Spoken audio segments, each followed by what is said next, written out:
Pat.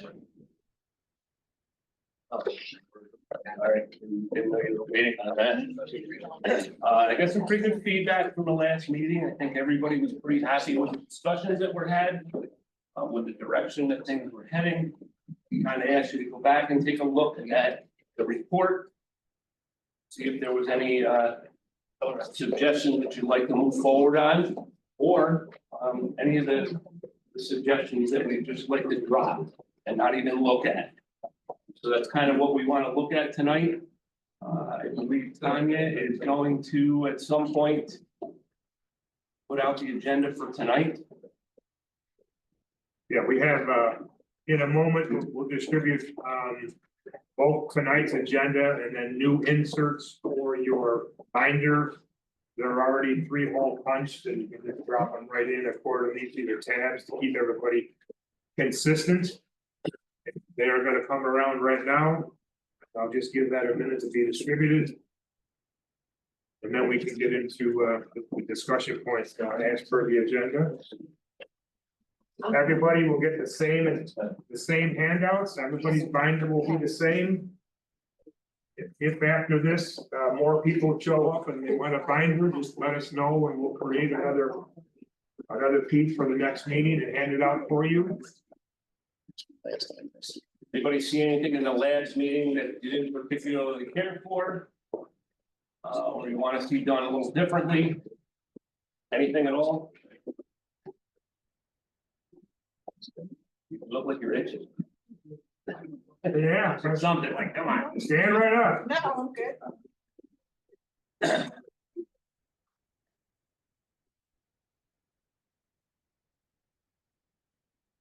Those people who were here last time but did not have a binder, you should have gotten a binder tonight.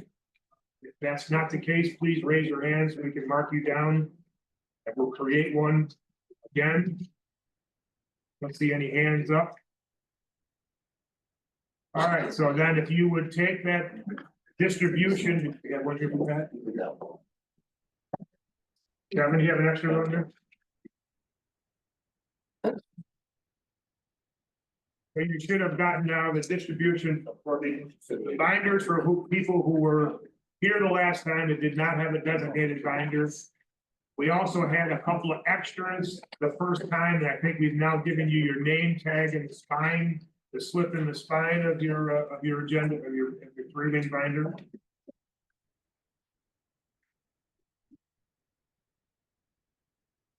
Then also with that, there's going to be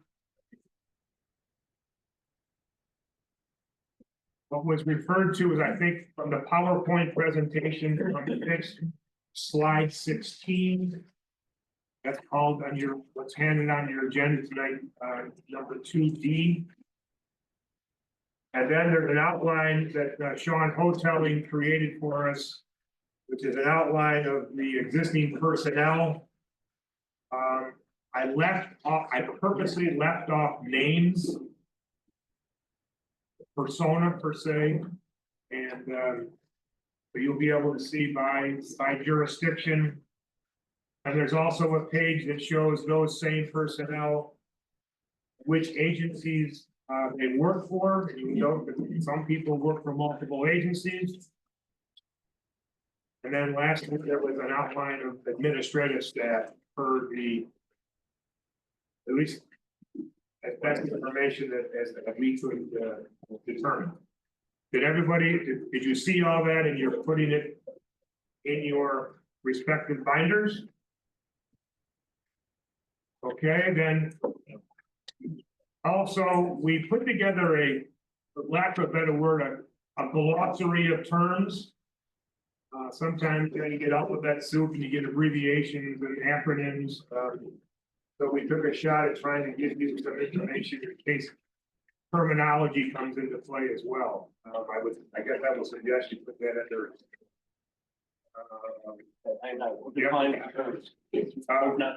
I did not define the terms. Okay. I guess I would flip those things under reports under your in your key. Any questions with this distribution? Hear a lot of clicking, that's good, everybody's staying organized. And I want to echo the chairman's opening remarks too, that the return of everybody, very, very happy that everybody has come back, as we said in our opening comments. It's really important that everybody makes as many sessions as possible.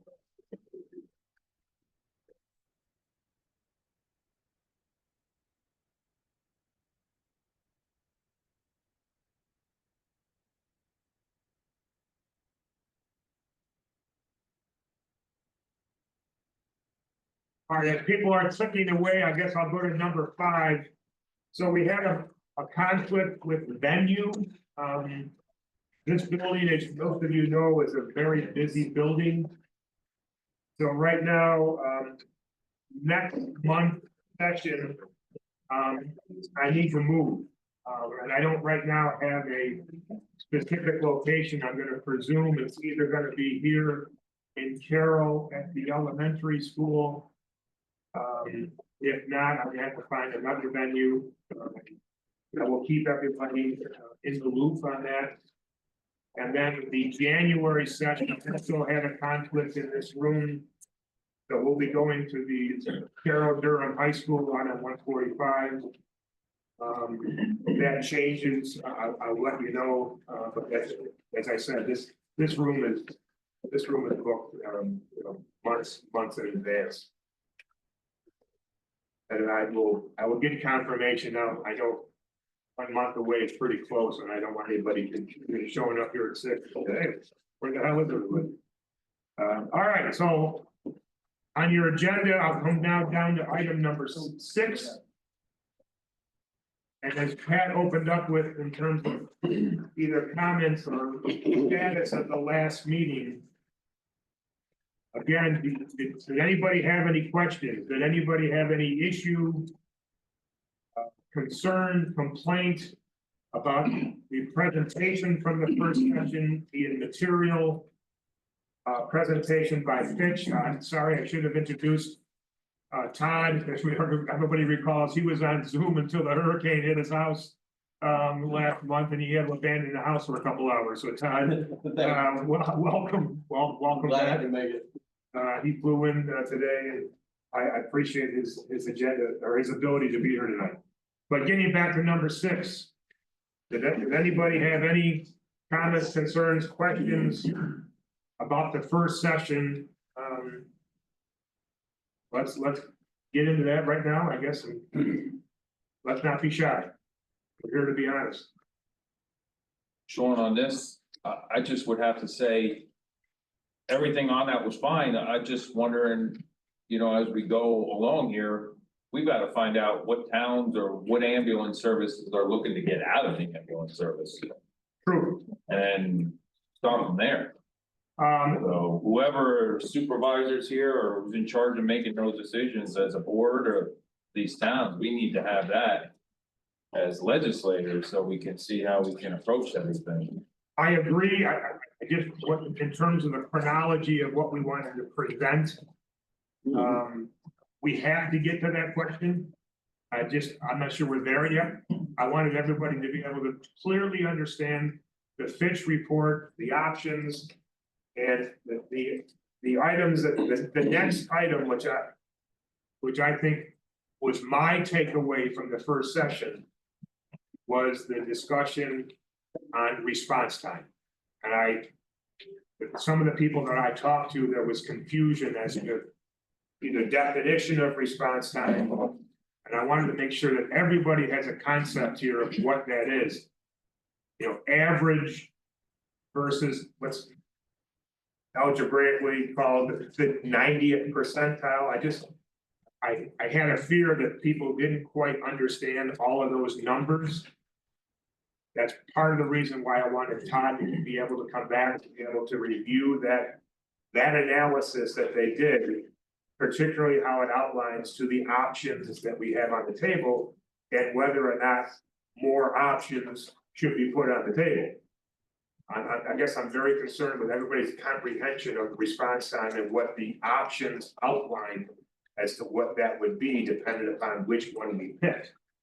Also, to echo what Pat said initially, of the options, is there something that we just want to discount right now? Nope, we're not going there. I think we're gonna waste our time. We're not right. That's that option, while it's an option.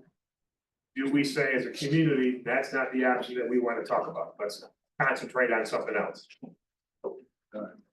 But I think, Mike, from my perspective, and what I think I heard. When Sean came to us and asked for this study to be done, for somebody to look at this. I think. From what I heard, the towns are looking for the legislature to take a lead. And make a decision on whether this is something that we're able to help with. I think. My concern is not as much response time as it is the sustainability of the systems that we have going on now. If one of our ambulance systems happens to break down completely and go out of business, the response time doesn't even matter anymore. And it's gonna increase everybody's response time. So I think we need to prevent that first. And then we worry about how to set up, or systems, depending on what option we choose. To mitigate what we want to be the response time. We've already shown that we can add resources and bring a response time on a mountaintop and a valley to a similar point. What we haven't shown is that we can sustain the system as we currently have it. And to me, failure of the system is what we're here to prevent. Beyond the response time, it's just how I took it. And I think that's gonna be a pretty big decision for our board. I think another big decision that needs to be made too is if this is gonna be a county ran system or a third party. Yep. You know, that's gonna play a huge factor in whether a town would participate in it. Agreed. That's a decision that this group needs to come to. The dollar math will be what it is, depending upon which option is chosen. So I guess if we don't need to spend a lot of time on response time, that's again why I wanted Todd to come back. I want everybody to make sure they understood the response time issues.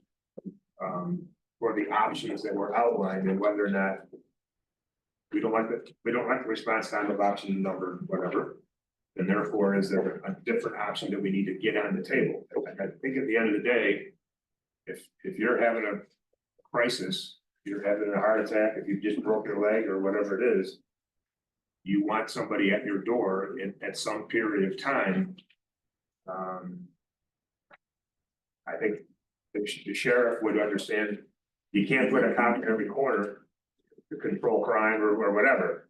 We're not gonna put an ambulance in every corner in order to have, a 1 minute response time. So where is the response time that is gonna be acceptable to us? If that's the first domino that needs to fall, if it's not, fine, put it on the second domino. And we can design a system from there. To me, is it better, we have a fly car system primarily across the county, and then we have 2 towns that have the ALS and BLS capacity under their own budget. The response time on the fly car, and Mark is here, we can beat up Mark if we need to. The response time is it better to have I'll put it on the table, I'm gonna overstep my bounds. Is it better to have a continuation with some fly car system? Stabilize a patient, get him first care. Let the transport come thereafter. Or do you put the paramedics in the transportation vehicle up front? And then have the response time come from also the transportation vehicle? That's more of a question than anything else, because that's why I want everybody to understand. What is the parameter, what is the benchmark that we're gonna say is acceptable for our community? Well, how many rigs are we thinking to have in service at a given time? What we're thinking of, I don't know yet. Well, we may want to bounce the ball to Todd right now. Yeah, I want to There's what, say, 16 in service? No. No, you have like 10 on during the day, Roughly. 8 or 9 at night. That's still where overall we looked at it. Now, one of the parts that the chairman and Sean are both bringing up here is about response time. So I just want to kind of talk through that because there's been some conversation over it. So I want to talk about the average response time. So we looked at that. We looked at what Greene EMS is doing against the data, and we were very similar at an average response time. I think there were 8, 9, 10 minutes, whatever it was off the top of my head, I can't remember, but this is pretty good on average response time. But when we're designing a system for averages, the challenge point with an average is it's a 100% chance to be 50% wrong. Meaning 5 times out of 10, you're gonna get there within that average. So let's use 8 minutes as a number. 5 times out of 10, you're gonna be over 8 minutes. The challenge point is those outliers can be 1 minute response time or 20-minute response time. It's still an average. So we're designing systems, and the way systems have been designed over a while is we look at the 90th percentile, meaning 9 out of 10 times you performed within this standard. Okay, that's really all it is. It's saying we can only be wrong 1 out of 10 times. That's really when we're talking about being a more stringent from a design perspective. So we took that, and then we said, okay, well, if these are the response, like if we want to use this percentile, so 90, which is set by NFPA, which is done by our National Fire Protection Agency, Commission on Fire Accreditation. It's been looked at industry standards for years at the 90th percentile. And again, it's system design. You locally within the system design, every one of those, if you go look at National Fire Protection Agency, Commission on Fire Accreditation, every one of them has this little acronym at the bottom that says AHJ. Authority having jurisdiction. Reason why that becomes important is what you can afford becomes the driver in some places of response times. I'm gonna go out to Laramie, Wyoming. Okay, I'm gonna take this all the way across something that's gonna be really extreme, but will drive the point home. Laramie, Wyoming has 40,000 people that live within a very small area. In 10 minutes, they can get there. It'd be like being down in Kosaki. It would be just something similar to that. They could get there within 10 minutes at the 90th percentile. But they also cover 1,600 square miles through Albany County. Ironically, it's called Albany County, a suburb that covers Laramie. Within that, because of road networks, because you literally can't get there from here, it's the best ever system. They may get to you in an hour, hour and a half. We have one of those. Often. And so when you start to think of design, it's where can you place resources? What's your level of tolerance and risk? So when we looked at designing systems, we looked at your entire county at the 90th percentile, and then which has a certain level of resources you need. But then when you started to break that down into 3 components, River Valley Mountain, you actually had to add resources to have a specific coverage because really you're running 3 systems instead of 1, which distributes your resources out into more in the rural areas. The third piece that I'll bring up is where we came up with the response times. If you start looking back at NFPA, Commission on Fire Accreditation, they all have put out different response time standards. One of the ones we've been using a lot with is the Commission on Fire Accreditation. Their 9th edition, they did a really nice job taking and saying if population in this response area against square miles, if you fall within this range, if you're rural, suburban, super rural, however that lands, even all the way up to metropolitan, there's a benchmark and a baseline response time. So basically like a goalpost. You can get there in 10 minutes, great. If you can't, if the best you can do is 15, great. That's the range. When we looked at the downtown Kosaki area, there was a when you look at the population square miles was high enough that we looked at it around the 10-minute response time. So 10 minutes at the 90th percentile. When you looked at like the mountaintop, the road network's not the same. I like how Sean actually brought it over to the sheriff's department. Sheriff's department probably downtown in the very populous areas have a much better response time they can on a mountain that has very little road network. Just, it is what it is. EMS and police actually have very similar response plans and how we do things compared to fire being split into model. When you start looking at that from a plan perspective, because population square miles are more in the rural and remote areas, that's where we gave the window of the 15 to 20 minutes based on the baseline and benchmark standards set forth in the Commission of Fire Accreditation. So that's really where you see the response times at the 90th percentile. Now, if you look at that again, where we litmus test that was the average that was produced by Greene EMS, which their average and the average that we came up with when looking at it, all lands about the same. So when we started just looking at it from a design perspective, that's how we use that approach. We make it a real stringent standard at the 90th, which is set forth by accrediting bodies. Then we took that and looked at your community makeup and your level of risk. Understanding that how many resources would be needed to cover to that standard.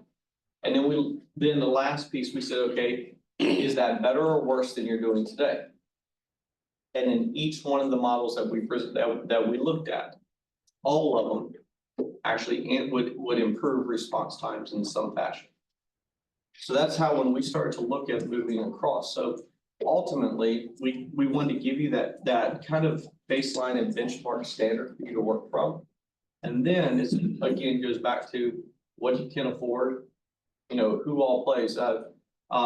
Sorry, my eyes, I just got this. I can't see that far, these glasses. I can see Michael, but I can't see the last name. I apologize. But so, sir, when you brought up just a minute ago about systems and who's going to come in and who's going to play within the system, each one of those will have a varying component to how you would staff or how you would, you know, or how you would deploy and how much that would cost, right? If one town doesn't want to come into the system, but the system still wants to work to create that safety net, it might have a varying cost. Or to the point here brought up by Sean just a minute ago, if some people aren't going to play within the system and, you know, call it a county system or a contracted system, whatever it is, then do you staff some still SUV units while you still have some transport capable units? So all of that, you know, appears to still be being flushed out, but response times, that's really where the baseline of that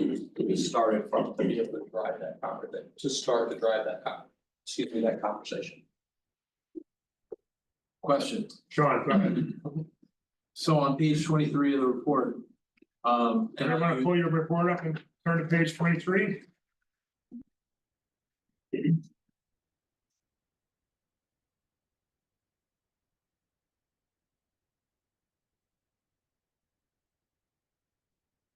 think, you know, it's just worth sort of hammering this home so that we're all on the same page of what this all means.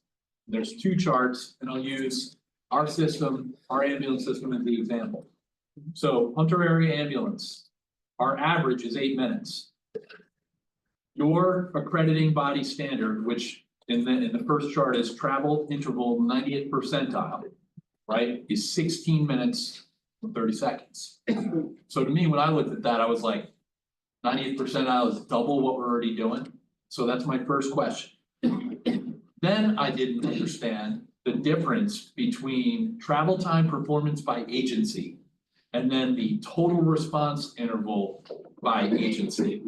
And this is probably just language and I'm just gonna assume all of us needing to understand this a little bit better, but could you explain the difference between how doubling my response time is good and the difference between travel time performance by agency and total response interval by agency? Could I have a clarifying question if you don't mind? Of course. So when you say doubling your response time, I'm not following you on that. Wait, and the reason why I guess I'm not following is I want to make sure I understood, sir. Were you saying that we recommended to double your response time? Well, I'm asking you. Okay, right? sorry, I was Yeah. able to clarify. I appreciate it. Yeah. So, all right, so let's kind of walk through that. So on page 27, let's start with what those. 27 or 23? 23. 23, apologize. So let's start with page 23, figure 13. So in figure 13, when we talk about travel time, that is the moment somebody marks en route, wheels rolling to getting on scene. It's the physical travel. okay, of the vehicle. So, so for my example, my average was 8 minutes. So from the time somebody picked up and said, you know, 84-1 is responding, to the time that they say they've arrived, my average is 8 minutes. Now, let's walk that through for just a second. That's just one component. You have three components for a total response time. You have dispatch time. Okay, so how long it takes to dispatch the call. You have turnout time. How long somebody gets to the vehicle, gets mustered up, ready to go. When they go en route to when they're on scene. So A plus B equals C, or A plus B and C equal total response time. Dispatch, turnout time, travel time. Can I stop right there? Yes, Clarification on dispatch. Dispatch clock, does that start as soon as Greene 911 receives the phone call and they start the CAD 911, system? what's your emergency? So what is this one? What is the 8 minutes? So the 8 minutes is from when wheels are rolling, not muster time, not because they're sitting in your station. It's from when they're dispatched to, or excuse me, not from when they're dispatched, when they physically have wheels rolling to when they get on scene. So turnout and travel time. We use Just travel time, Just not travel. turnout time. First two elements are not included. So they can, it's taken theoretically 20 minutes to muster a throw.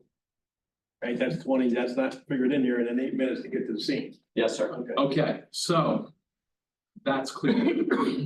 So the travel, so now let's talk about the travel interval, 90th percentile, which for us is 16 minutes and 30 seconds. That's just your travel. That's not the total response time.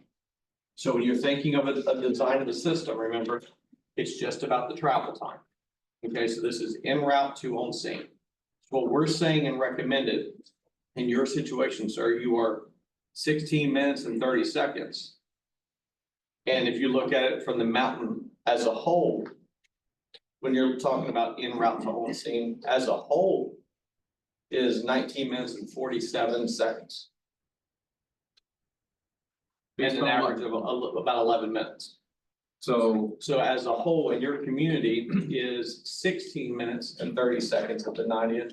And we're recommending a 15 minutes, so a reduction in response time just on the travel time component, sir. Well, when you add all these things up, basically the overall commute is figure 14. I'm sorry, sir. Figure 14. All three elements. That's the real That's number. And the real challenge for you. All three elements you're talking about. All three elements, yeah. And all three elements, there's a really interesting component. I mean, let's just stick with Hunter for a minute there. When you start looking at it, you have a 14-minute average from the time dispatch, then getting somebody en route, and then finally getting wheels rolling. You've actually got it's actually almost a 6 minute between on average time for that. So when you start looking at it from all the components that are associated with that, you're actually have quite a long response time up there on the mountain, sir. Is what that boils down to. Well, if we're including as soon as 911 gets the phone call, I don't know how accurate these numbers are because sometimes they could be on the phone for 2 or 3 minutes before they dispatch.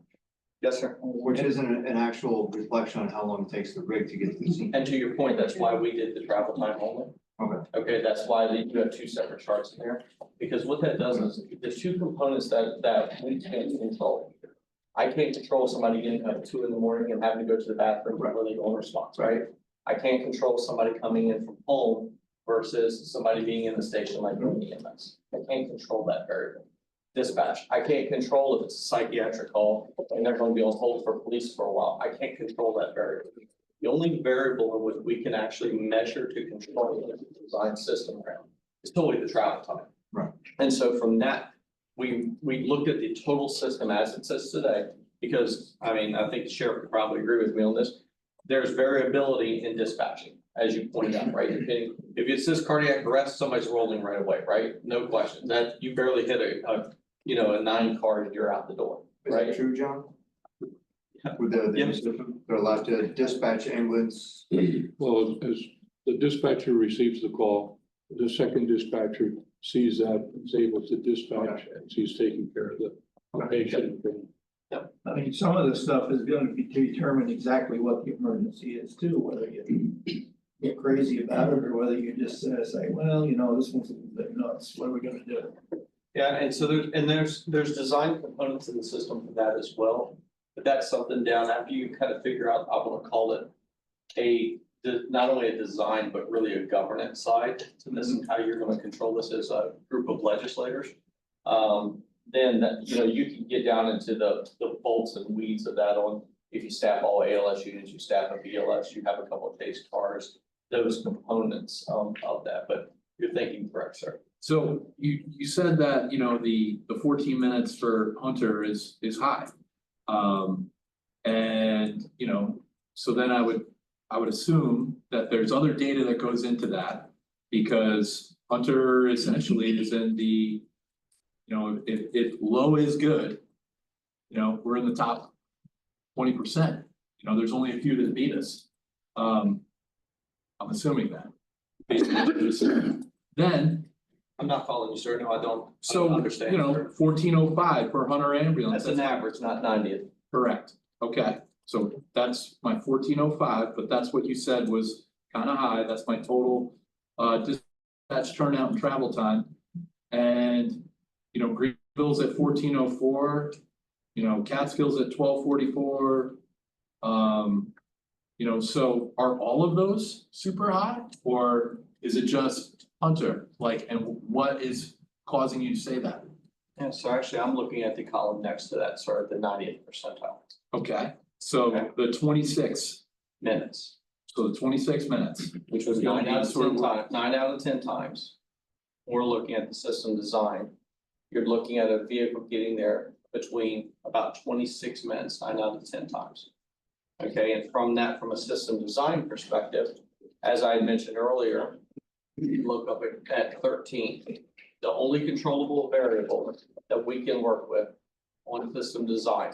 And here's what I'm going to kind of walk through this. So part A, the Commission of Fire Accreditation, dispatch time, for dispatch, 90 seconds at 90%. So dispatch, so that's 90 seconds in a response time. For a turnout time is 2 minutes at the 90th percentile. So that's a total of 3.5 minutes. Okay, follow me? Yep. And then from a travel time, sir, so let's use your area, that would be between 15 and 20 minutes. Okay, so if we look at the 15-minute, which is the more stringent time frame for that, so you do that plus the 15 is about 18.5 total minutes, total response time. Okay, so if we use that total response time as the benchmark number to go with for all three variables, you're currently at 26 minutes.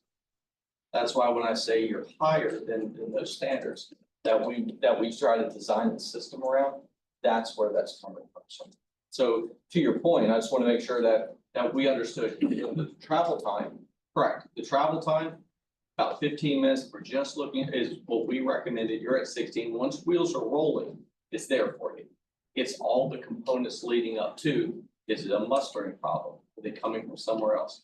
Are they coming from home? What's creating that elongated moment between dispatch, somebody getting mustered, just wheels rolling to on scene in your area? You're just about a minute more than the benchmark that we have put you there. So That was very helpful. Thank you. yes, sir. I'm gonna go down, but let's go. If I can help, that's why I'm here. I love having the conversations about it. So if there's anything I can help with, please. Yeah, Well, I mean, Sorry, I wasn't here last time. I got a hurricane coming the next week too now, so it's good. So, They can't let you rest. I know, right? John, did you have a follow-up? I mean, I guess the follow-up is more of like, so. You know, based on what you just said, we've identified that there's potentially an issue, right, with the existing system. So. What is the key parameter? What's the key thing that would fix that for the new system? Right? Because ultimately, you know, at the end of the day, we're talking about being a unified system. We're talking about arguably the same resources, putting on a different uniform. And in some places operating out of the same locations, right? So what is different? There's quite a bit of difference. So let me kind of walk through, because I wanna kind of have kind of a level set or just overall. In rural communities such as yours, what you're feeling right now is not unique. What you're seeing is not unique in the industry. I hate to say it that way. I feel like 90% of my consultancies that I'm doing right now, I kind of continue having these conversations. Because rural America is struggling a lot when it comes to EMS. EMS, let's call it 10, 15, 20 years ago. A lot of rural areas had either more volunteering or they had enough funds that came from Medicare and Medicaid that supported financially these systems. People died too. Now, there was a lot of challenges too. The challenge point is now we've grown both in healthcare and as a community, a lot of rural areas, the volunteerism is just not there. People are working 1, 2, sometimes 3 jobs, right? So the challenge point that we're seeing is, one, people used to be able to do it much cheaper if it's because of volunteer labor, or if it was because EMS was not paid nearly like their counterparts from fire and police. There wasn't as much parity. Now we're seeing a lot more parity, and I mean, rightfully so, for the folks within EMS. However, that change in the volunteer labor reducing and having more career staff, what we're seeing is the cost from, we'll call it Medicare and Medicaid, capitated model, whatever they're gonna pay, they're gonna pay. Prior to COVID, CMS, Medicaid, or Medicare had not increased at the same rate as CPI. They were already 10% behind inflation in raising what their rates are. Fast forward to COVID, it's much worse. Plus, you have states with the Medicaid program that had been 10 years behind, not increasing their Medicaid rates. So really, the people relying on third-party insurances are not bringing up wages, which are 70% of most EMS agencies' budgets. So where the challenge point came into is now, in the markets we're living in, a lot of legislators who never had to worry about EMS before, who never had to, they just said, okay, it's either a line item on a budget, I'm gonna give them a couple $100,000 and they're good, or they're running on their own merits, financially don't need to have a conversation. I don't really need to know about EMS much. Really, there was no conversation about EMS and what the needs were. A lot of legislators didn't have the wherewithal or know-withal, the need to ask questions. All of a sudden, we're living the first generation of where a lot of people that are legislators are having to learn about EMS because those costs have been shifted from the insurance payers, Medicare, Medicaid, third party, are now being pushed back on the municipalities, are being pushed back on the healthcare system. The challenge point right now is you have that shift. Couple that with the provider challenges that came out of COVID about getting EMTs and paramedics. A lot of communities who have many different agencies, you have overhead, you're sharing staff, you don't have solid mutual aid plans. A lot of communities are trying to figure out better ways to utilize the resources and personnel they have while still being cost effective. The reason why I say all that is to kind of bring this to you with some of the solutions. A lot of communities are starting to come into what's different, to answer your question. Because a lot of communities are starting to build safety nets where they haven't had to build a safety net that is either county, city, or whatever back both funding or contractually held accountable. Folks are starting to build safety nets within their state. I.e., like in this case, where I'm just going to fast forward like the option 3 we provided is to give you one of 2 options. Is the county to start actually becoming a part of at least a safety net to help if the agencies locally end up having to shut their doors and they financially can't move forward, or if they want to contract the service through a third-party company to be able to set that. So what's different is creating that safety net for the community to make sure, irrespective of if there's no more money coming from CMS or it doesn't rate at the same rates, there's at least something to create a baseline standard for your community that has that is benchmark set the baseline that takes into account all three of your variant regions as it relates to river, mountain, and valley.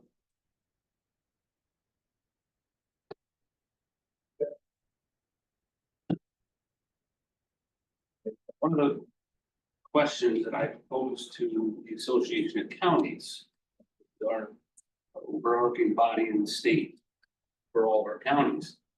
One of the things I asked them to look for is, was there a way for us to establish a system that would do exactly that? Some of the feedback that I got is that for the agencies that are currently within the state retirement system, if we move away from that and these folks lose their state retirement, it's a non-starter. That's not a place I want to start. So I need to consider whether that's going to be an option, if we're able to do that. But to mitigate and minimize maybe the legacy costs that we would be stuck with for retirements and things like that, is there a way that we can set a system up like that as county employees, for the time being, to specifically provide EMS service? I'm not even going transport, just employees, and see if we can bring those people that are already in the state retirement system on board, still keep their state retirement. Any new employees that come in, maybe they're not. They're part of a 401k or some other sort of retirement system, whatever it's bid out, if that's the way we go.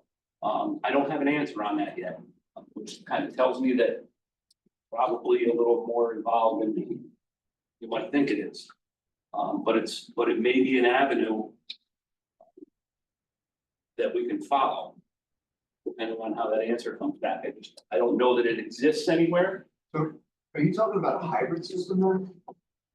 To start off, it would be a hybrid system. And then as people retire out of the system, the new people coming in behind it would be phased into whatever plans are part of whatever not-for-profit corporation, whatever, this winds up morphing into. So yeah, you would start off as a hybrid. I'm just not sure that in this state, we can legally do it. It's kind of, and without an answer, usually I can get an answer pretty quick. I have Steve Guerrero, I didn't get a quick answer. So I think it's not that quick of an answer. Well, that's it, I'm just trying to kick the ideas out there and then say, hey, is there a way to do this?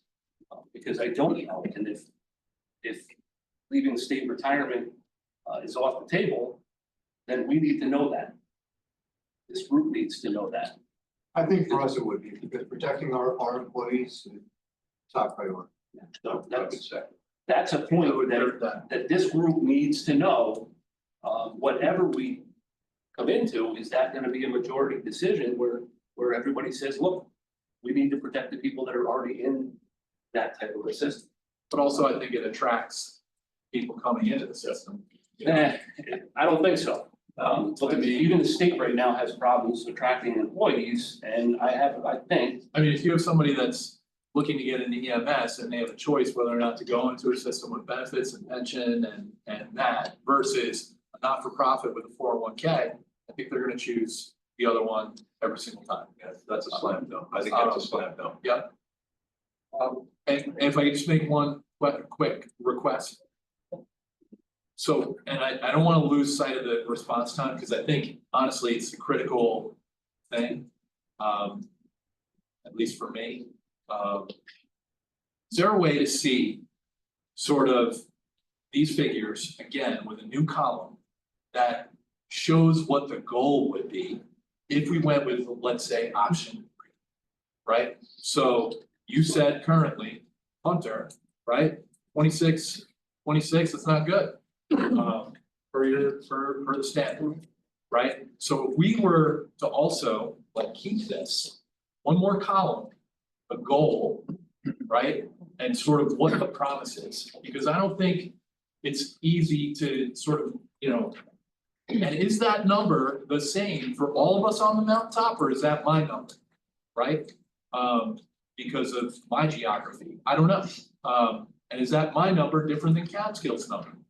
Right, because I think it would just be helpful to see in one table, this is where you're at, this is what we're proposing you go to. So. I don't know in their packet, so I'm gonna apologize. Give me 1 second. This is back there. Sure, it just came out, right? It was in the agenda. Slide 16. Yes, sir, slide 16. Slide 16. We handed it out. On the back of your minutes that were just handed out. I knew I saw it. So the answer to your first part of your question, so yes, I agree with that. Okay, the second part, I want to at least say. It looks like this, everybody. Where is that? Meeting minutes from last month. You need help, let me know.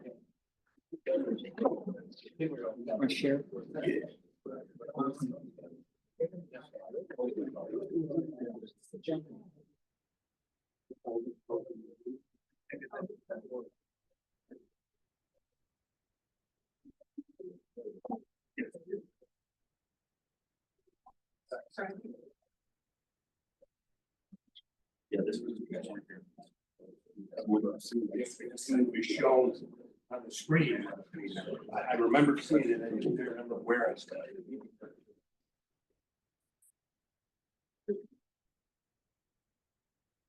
Everybody find it? Remember, again, it looks like this.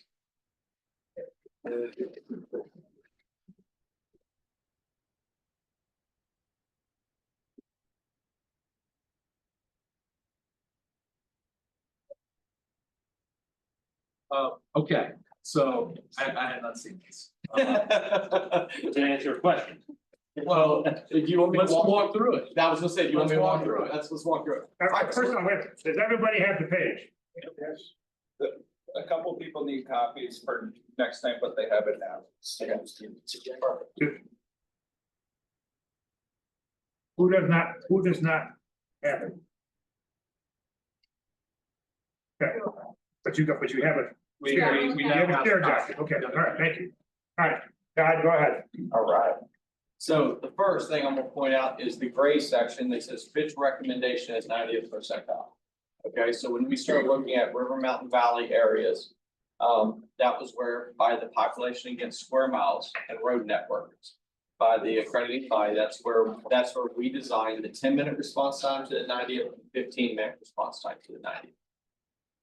If you look at the top, you'll see Mountain River Valley, and the first blue one, kind of self-explanatory. The second piece of that is how we designed the response times on this. Just so you can see it from dispatch to on scene. So from the time that somebody rings 911, you say 911, what's your emergency? The time somebody gets on scene, so the hello to hello time. The second column you'll see to the right is en route to on scene. En route to on scene is that travel time we were talking about. Now it looks at everybody together, so it's not just Hunter for that point, but everybody on the mountain. So currently, let's just stick with the mountain right there for at the average from en route to on scene on average is about 11 minutes. At the 90th percentile, just the travel time alone is 19 minutes and 42 seconds. If you look at our recommendation, it'll be 15 minutes, means there would be an improvement from the en route to on scene time by 4 minutes and 42 seconds. Todd, just a quick question with that. If you're going from the 911 call and then you're using those same call volumes from the unit en route to on scene, how is that only a 5-second difference? Yep, so we actually have walked through that with Neil at the beginning. There was some conversation about that. But for our sake, we understood the dispatch on scene challenge point with that. But the reality when we looked at this was we really cared solely about the travel time in this. Because the travel time is what we were designing the system. Okay. And so that was where we looked.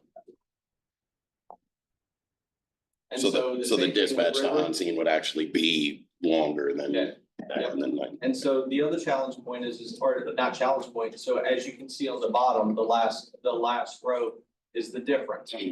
Improvement or in worsening, as you can see across all areas. You can see what at the 90th percentile, not the average, improvement you can see across each one of those areas.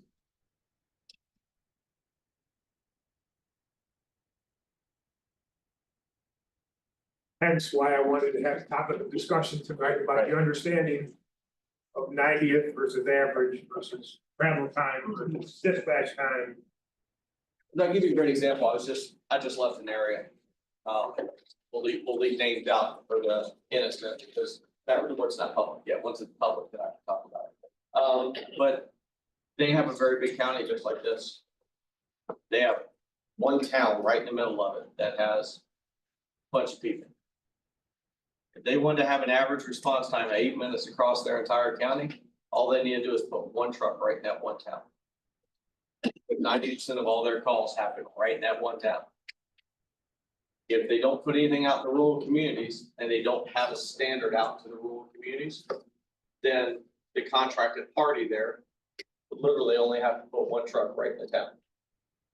And so in this case, what we were doing in our design was instead of just leaving them in pockets, we only have to deal with the average, forcing out into the rural communities to have a reasonable response time into those areas. So with this chart, how many rigs units were used to come up with these times?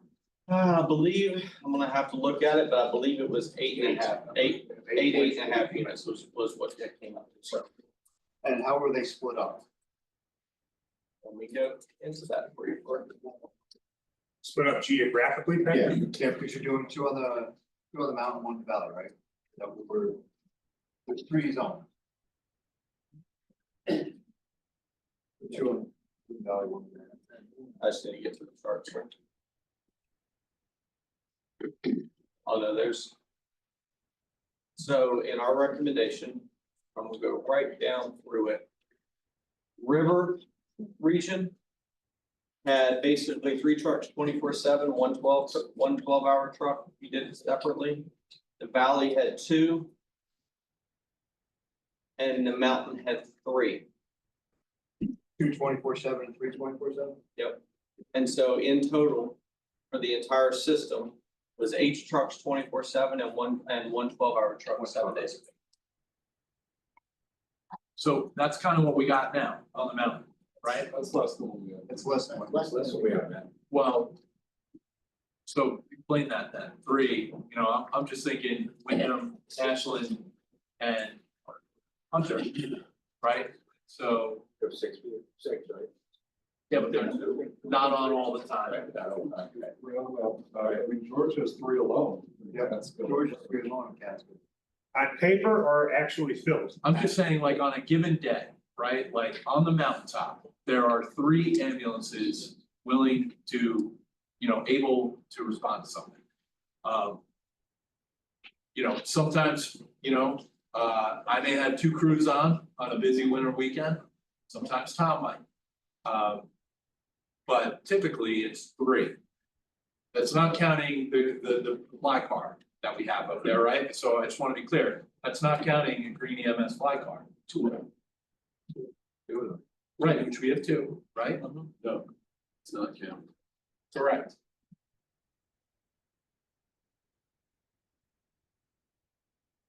So then it begs the question, how do we get quicker if we've got less? Well, my question is, are those 3 always staffed 7 days a week, or are they on paper? Mine are. There are 9 24-hour ambulances on duty in the county and 1 12-hour ambulance on a daily basis. Again, right, everything is staffed. Providing everything staffed. Well, that's my concern point is it a paper staff or is it actual 7 days a week, 24/7? The 3 on the mountaintop are 24/7. Every day.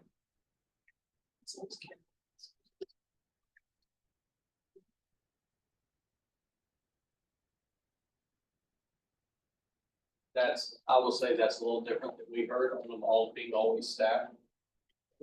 Is very different, or if they were staffed always or coming from very different jurisdictions. That's the difference with that side. And I would say when we were down in, sorry, Catskills. I believe they actually have fluctuate, you have certain times when you have call offs and all of that as well, where that fluctuates quite a bit as well.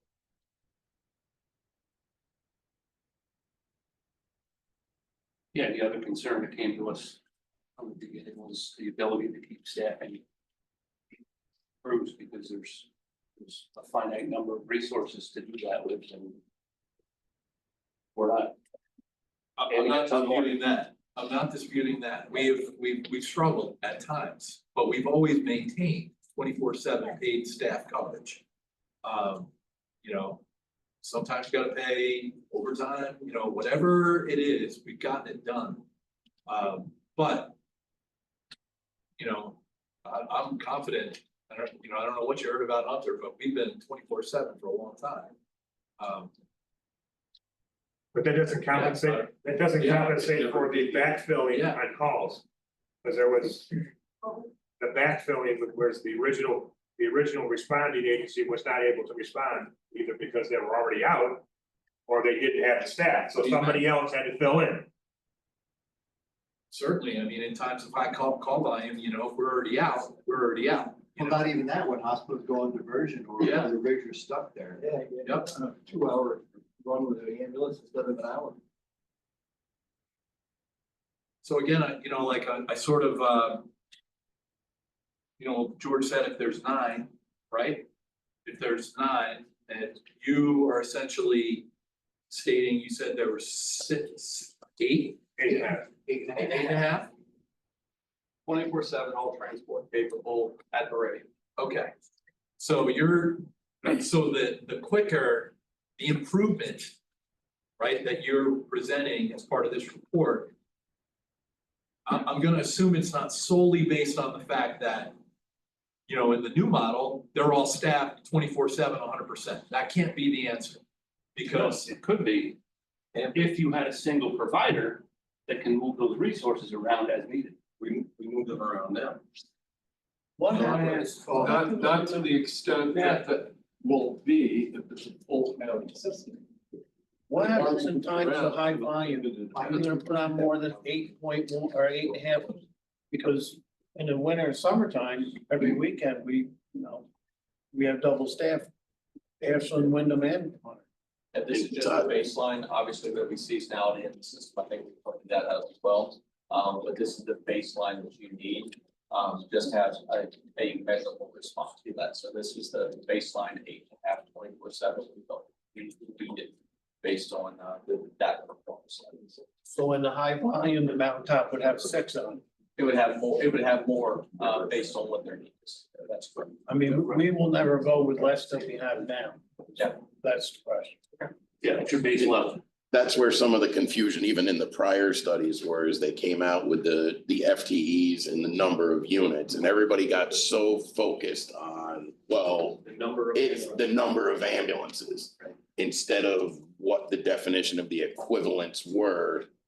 So just because it says, 8 on during the day, okay, well, that may shift during peak times and stuff like that. So even though you have the average equivalent, there may be times where you may drop one on an overnight when there's 4 calls a year in that time frame, but you may gain it during the day. So it can get confusing, when you think about it that way, but So I can't see ever going to 4 here, I can say that. Not if you're wanting a measurable like whole response, right? The baseline that we can see that you would need to cover is 8.5. Now you're gonna have your seasonalities because you have that in your backyard that you have to work.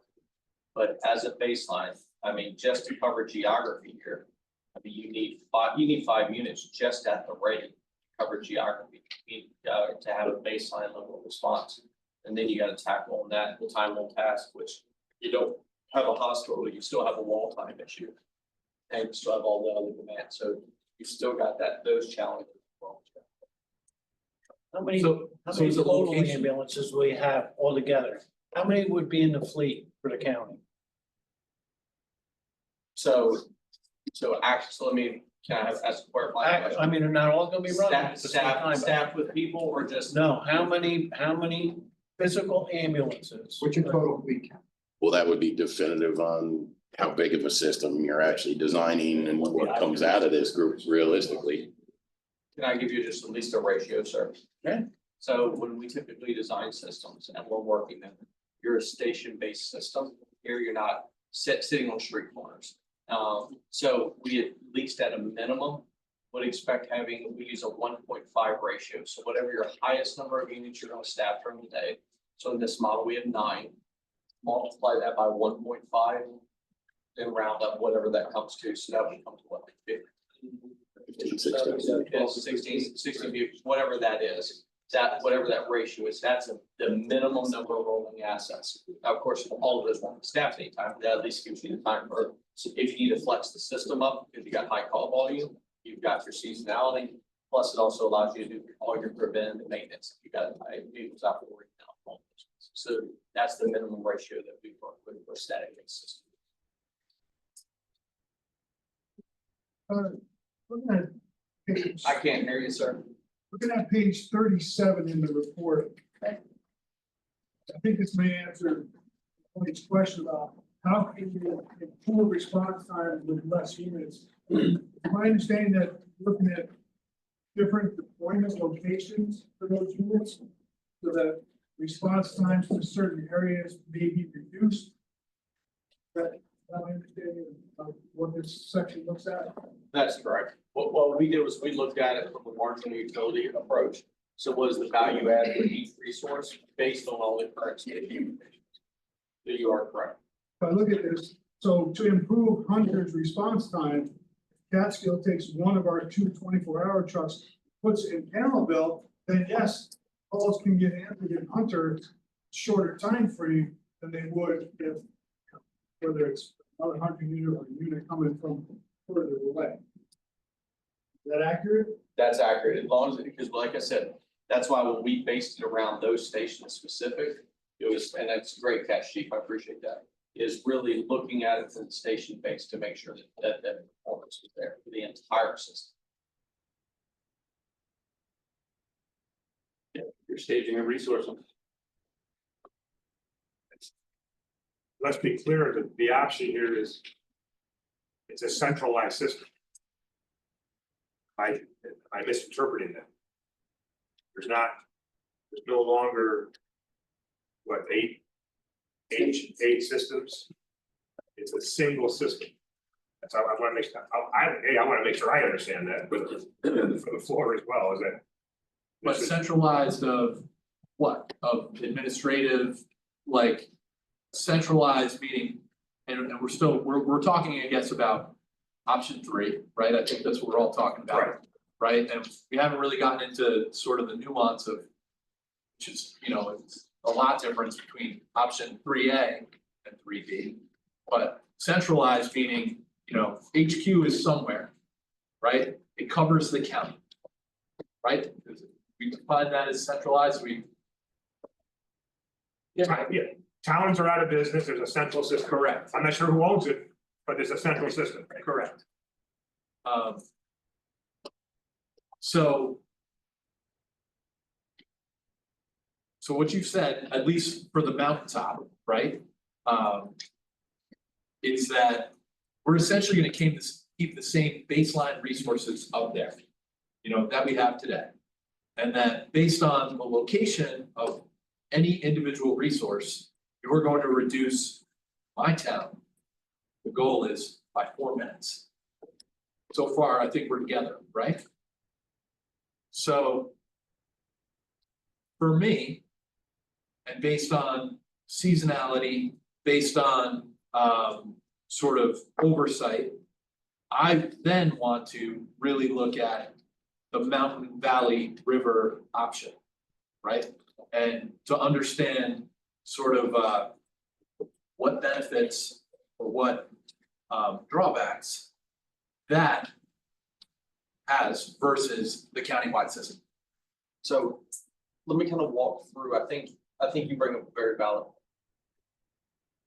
You heard me use the reference earlier about the single county system earlier and what that design was. When we started to look at yours as a single county system, you would almost have that same problem that I talked about earlier, right? So when we were talking to the leaders, a lot of them that are sitting at this table, it was brought up about the Mountain River Valley, how they're so distinctly different in their community makeup, their response, their needs. So the way we designed this was to say, instead of looking at this as one system, right, and say one response time for the entire county, right? I could put one truck, two trucks, maybe. I mean, I'm using fictitious numbers, but I could put them in specific areas, and some areas you're just going to get really long response times. Instead, what we looked to do was we said, okay, what happens if it is centrally managed? But you ensure each one of the varying regions, Mountain River Valley, staff them as if they're their own separate entity. And then when resources are depleted in one area, because there's times probably Catskills rocking the free world down there with a lot of calls, and Hunter's not doing much. And then there's some days Hunter's getting 3 calls at once, and Catskills is sitting there going, hey, I don't have a call, right? So what we wanted to design was the three system model where you're still centrally managed, but the three model that could say, okay, Hunter's down to only 1 truck. Catskills area, we're going just, or wherever, let's just use River. River, they're sitting with 3.5. Let's load balance that. Let's be proactive about it. Yes, you are moving now, but in this case, you're moving with varying communities, not as a systematic approach. So the goal for this was to not look at it as one county separated by the 3 regions, and then as each region plus or minus is resourcing, then you can start to load balance that and load share to make sure that then the system has a baseline and safety net and a measurable response. Did that answer your question, sir? It does. However, not the difference between, we're one county and we do that anyway, right? Like, we're just one county and we do that. So what is the differentiating factor outside of geography that makes version A and version B different? That's actually about the type of system that you want, pension versus non-pension. Yeah, 3A and 3B, staffing is the same as the ownership and whether or not it's gonna be in the state retirement system, higher benefit. The difference is higher benefits. That's really the only difference. That's the difference. The staffing is the same. It's who owns it and one's more expensive because of the higher benefit cost. You have control over being allowed to move the units. So like the example before. Right now, Hunter goes out and we have no units left. And they can request Catskill to move an ambulance to Palinville to cover Hunter. George would never, but he could be like, no, town of Catskill doesn't want me to move the ambulance, so they want me to cover my own district. If it's a 1 county system, that's out now. It's one agency. Hunter goes out, Catskill station moves, right? I mean, it happened today. Carol got 3 calls in a row. They went out on the first one, nobody moves. Second one happens, they tone out Carol. We know Carol doesn't have an ambulance, but we still waited. Okay, nobody answered up. Now we're telling Greenville, and Greenville's coming all the way from Greenville down to Carroll, which skews your response times. So if you're one system, it takes all the BS out of it, essentially. But I think that's something we can address now if all agencies come with a mobile CAD system. This way the county will be able to see where the rigs are, what's in service, and they can communicate with those different agencies. You have to get towns to sign on. Sure. That's Right, I understand I that. think this has already come up, if I'm not mistaken. It has, we have not got an answer on it, though. Because it's wear and tear on ambulances, who's gonna pay for my fuel? If I'm going to a standby on Whale of Deer, who pays for my ambulance? I can't go to the neighboring district, I can only go to the Y. It's a lot of mumbo jumbo. I mean, Columbia County has a system now, essentially, that they all do standbys with each other. It improves response times, the county pays for it, it's expensive, but that's that's what they do to improve response times. What happens now in the county is Catskill completely gets depleted of ambulances, they'll backfill Catskill with whoever's, Coxsackie or whoever. And then when the valley hits enough, they've only got one ambulance left, they'll pull 100 down. And same theory reversed from that, right? But it waits. So, at any one given time, we all sit here and we're like, okay, Ashland is the only ambulance left on the mountaintop. And if they go out now, Caro has to waltz to the wall from Caro up to Lexington to cover a call. Because there's no established mutual aid plan. There's no established, when this town goes out, this town will move, where they're gonna go, are they gonna go to the line? There's nothing established. It's kind of just trial by fire every single day, essentially. It's basically because you're dealing with 8 different entities. And everybody's got a different idea of what they're gonna supply. Money wise and everything else, it's like, well, we're not gonna let ours go with no ambulance, and we've got to go cover somebody else. I mean, the whole thing is just kind of screwy. You've got so many different ones in one town. I mean, if it's centrally managed and run, you've got way better control over what happens. And nobody's saying, oh, it's just my area. No, you're gonna be putting here. And like you said, you put one in Palinville, that covers a lot of land that's got a long response time for. And there's nothing that restricts us to those 8 numbers. I mean, if the No. panel decided they wanted to put on more than that. It's all about that. Exactly, All about and that. that's a, Yeah, right. that's a way higher level. Can I actually piggyback on? Absolutely. I mean, I'm not gonna catch your name, but I like Steve. Nice explanation. The thing is, So, like in Greenville too, ours, if you look at the numbers here, our cost is the most other than Catskill. The 1.3 calls a day average. Average. Some of these guys are doing a lot more than that. And it costs us way more than anybody else. So, one thing I want to just say to Sean's point is, we've been fortunate enough with Columbia to be a part of that Wayne County, which is going through some of the parts of building their safety net system. What I will say is this: when you're talking about the number of resources and types, we're talking about the 8.5 being the number you need to transport capable vehicles at a minimum in your system.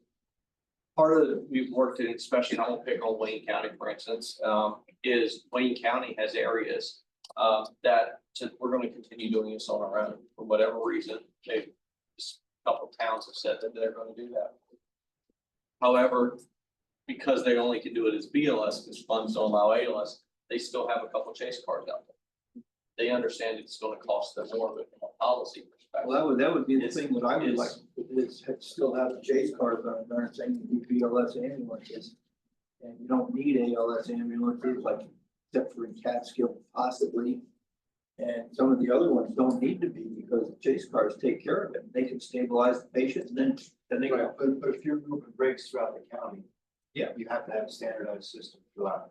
Right, but if you've got the chase cars out there that will get there first, especially when you're moving an ambulance from here to here, they get there first. And the response time is so much better and your outcome is better.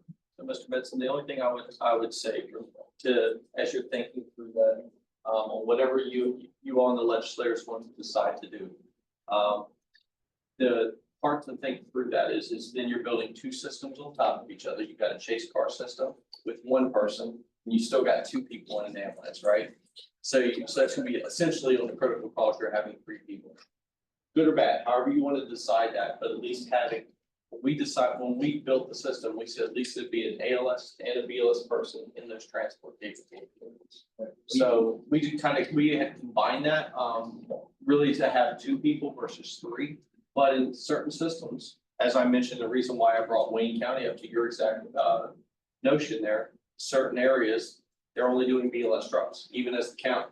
Yep. And they're doing chase cars. So So you get a call, the dispatcher can determine whether it's gonna be an ALS call or a BLS call. a lot about that. Sometimes, put it that way, Once in a while. you know? Rarely, Once in a while. And also with local medical direction, the number of ALS level evaluations is expanded exponentially over the years. Can't even call details right sometimes. Because- And it's not dispatcher's fault, it's the people on the phone, they can't get the information out, they don't know what they're looking at. I've heard some of these calls. You showed up to calls that are not what you were dispatched to at all. Happens all the time. Just from being in business, a lot of people don't even know where they live. Yes, sir.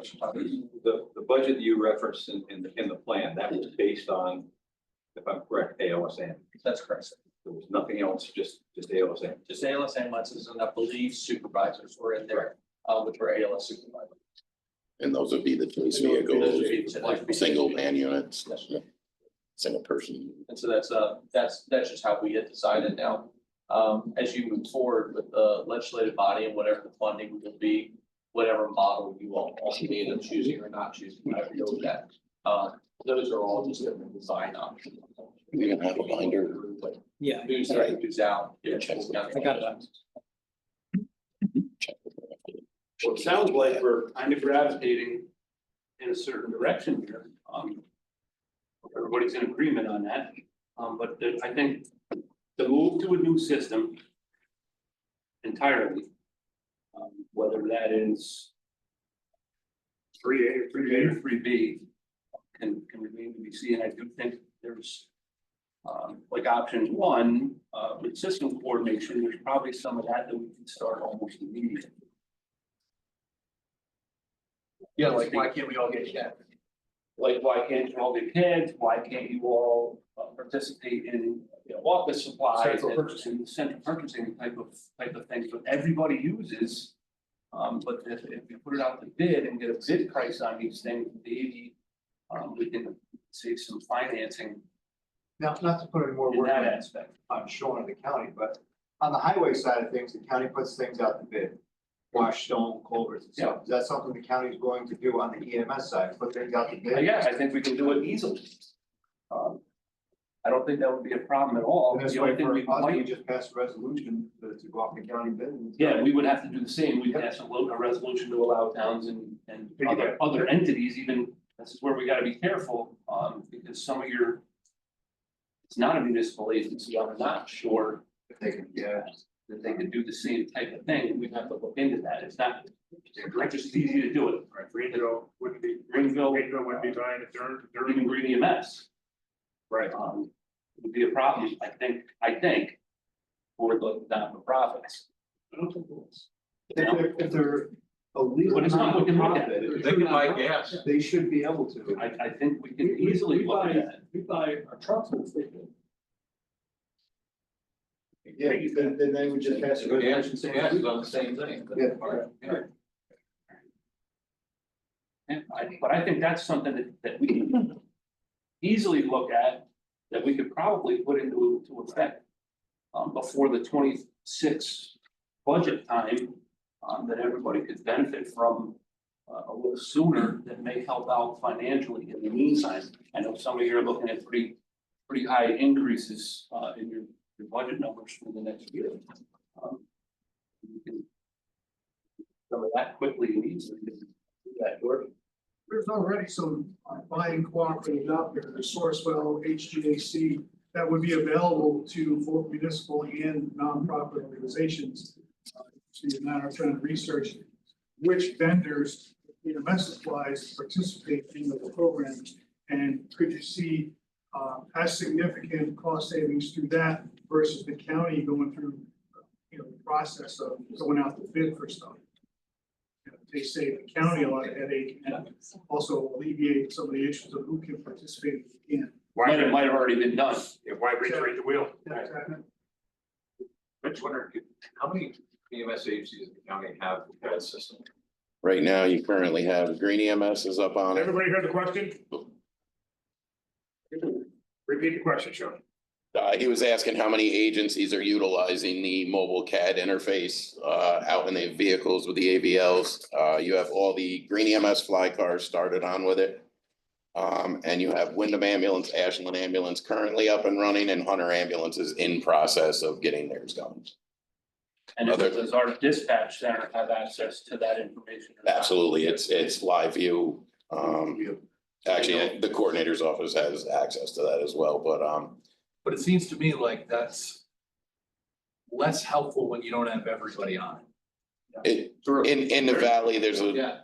You're missing data. there's the occasional resistance, and it's a tool that the county has graciously went out and invested a lot of money in that system Right, I mean, to where the agencies aren't. They basically have to have the equipment, which they have already. So it's more just adding the infrastructure into their current units, which the county is taking care of the licensing and all that stuff already, so. I mean, it's, So what exactly is needed to put that up? you basically, I'll let Neil explain it a little Neil, you better wanna if he wants to explain how it's installed and works. Would you come forward so we can hear you? So, to be on the mobile I apologize for my voice. You need to have connectivity to the edge. So whether that be through an AT&T FirstNet hotspot, Verizon, whatever the flavor or carrier that you have, it needs to have that ability to get to the internet. Then you need to have a Windows-based computer system to be compatible with our CAD environment. The sheriff's office uses a product that's called Cradlepoint, which provides a connectivity to the car via a cellular link. Verizon, AT&T, FirstNet, T-Mobile. The Cradlepoints have 2 SIM cards, so you could put a Verizon SIM card or an AT&T SIM card and have a redundancy in case one tower or one carrier goes down, we have a fault. That connectivity then provides the computer in the car with the ability to get out. You can operate a computer as if you're a home on your own Wi-Fi. That makes any sense to me. So what's needed for mobile CAD access is a Windows-based laptop, top floor, Dell, whatever the base model may be, and internet connectivity. The county has paid for the license for the software and the maintenance of the software. That is at no cost to the end user, to the agency. But the infrastructure has to be there before the CAD can implement.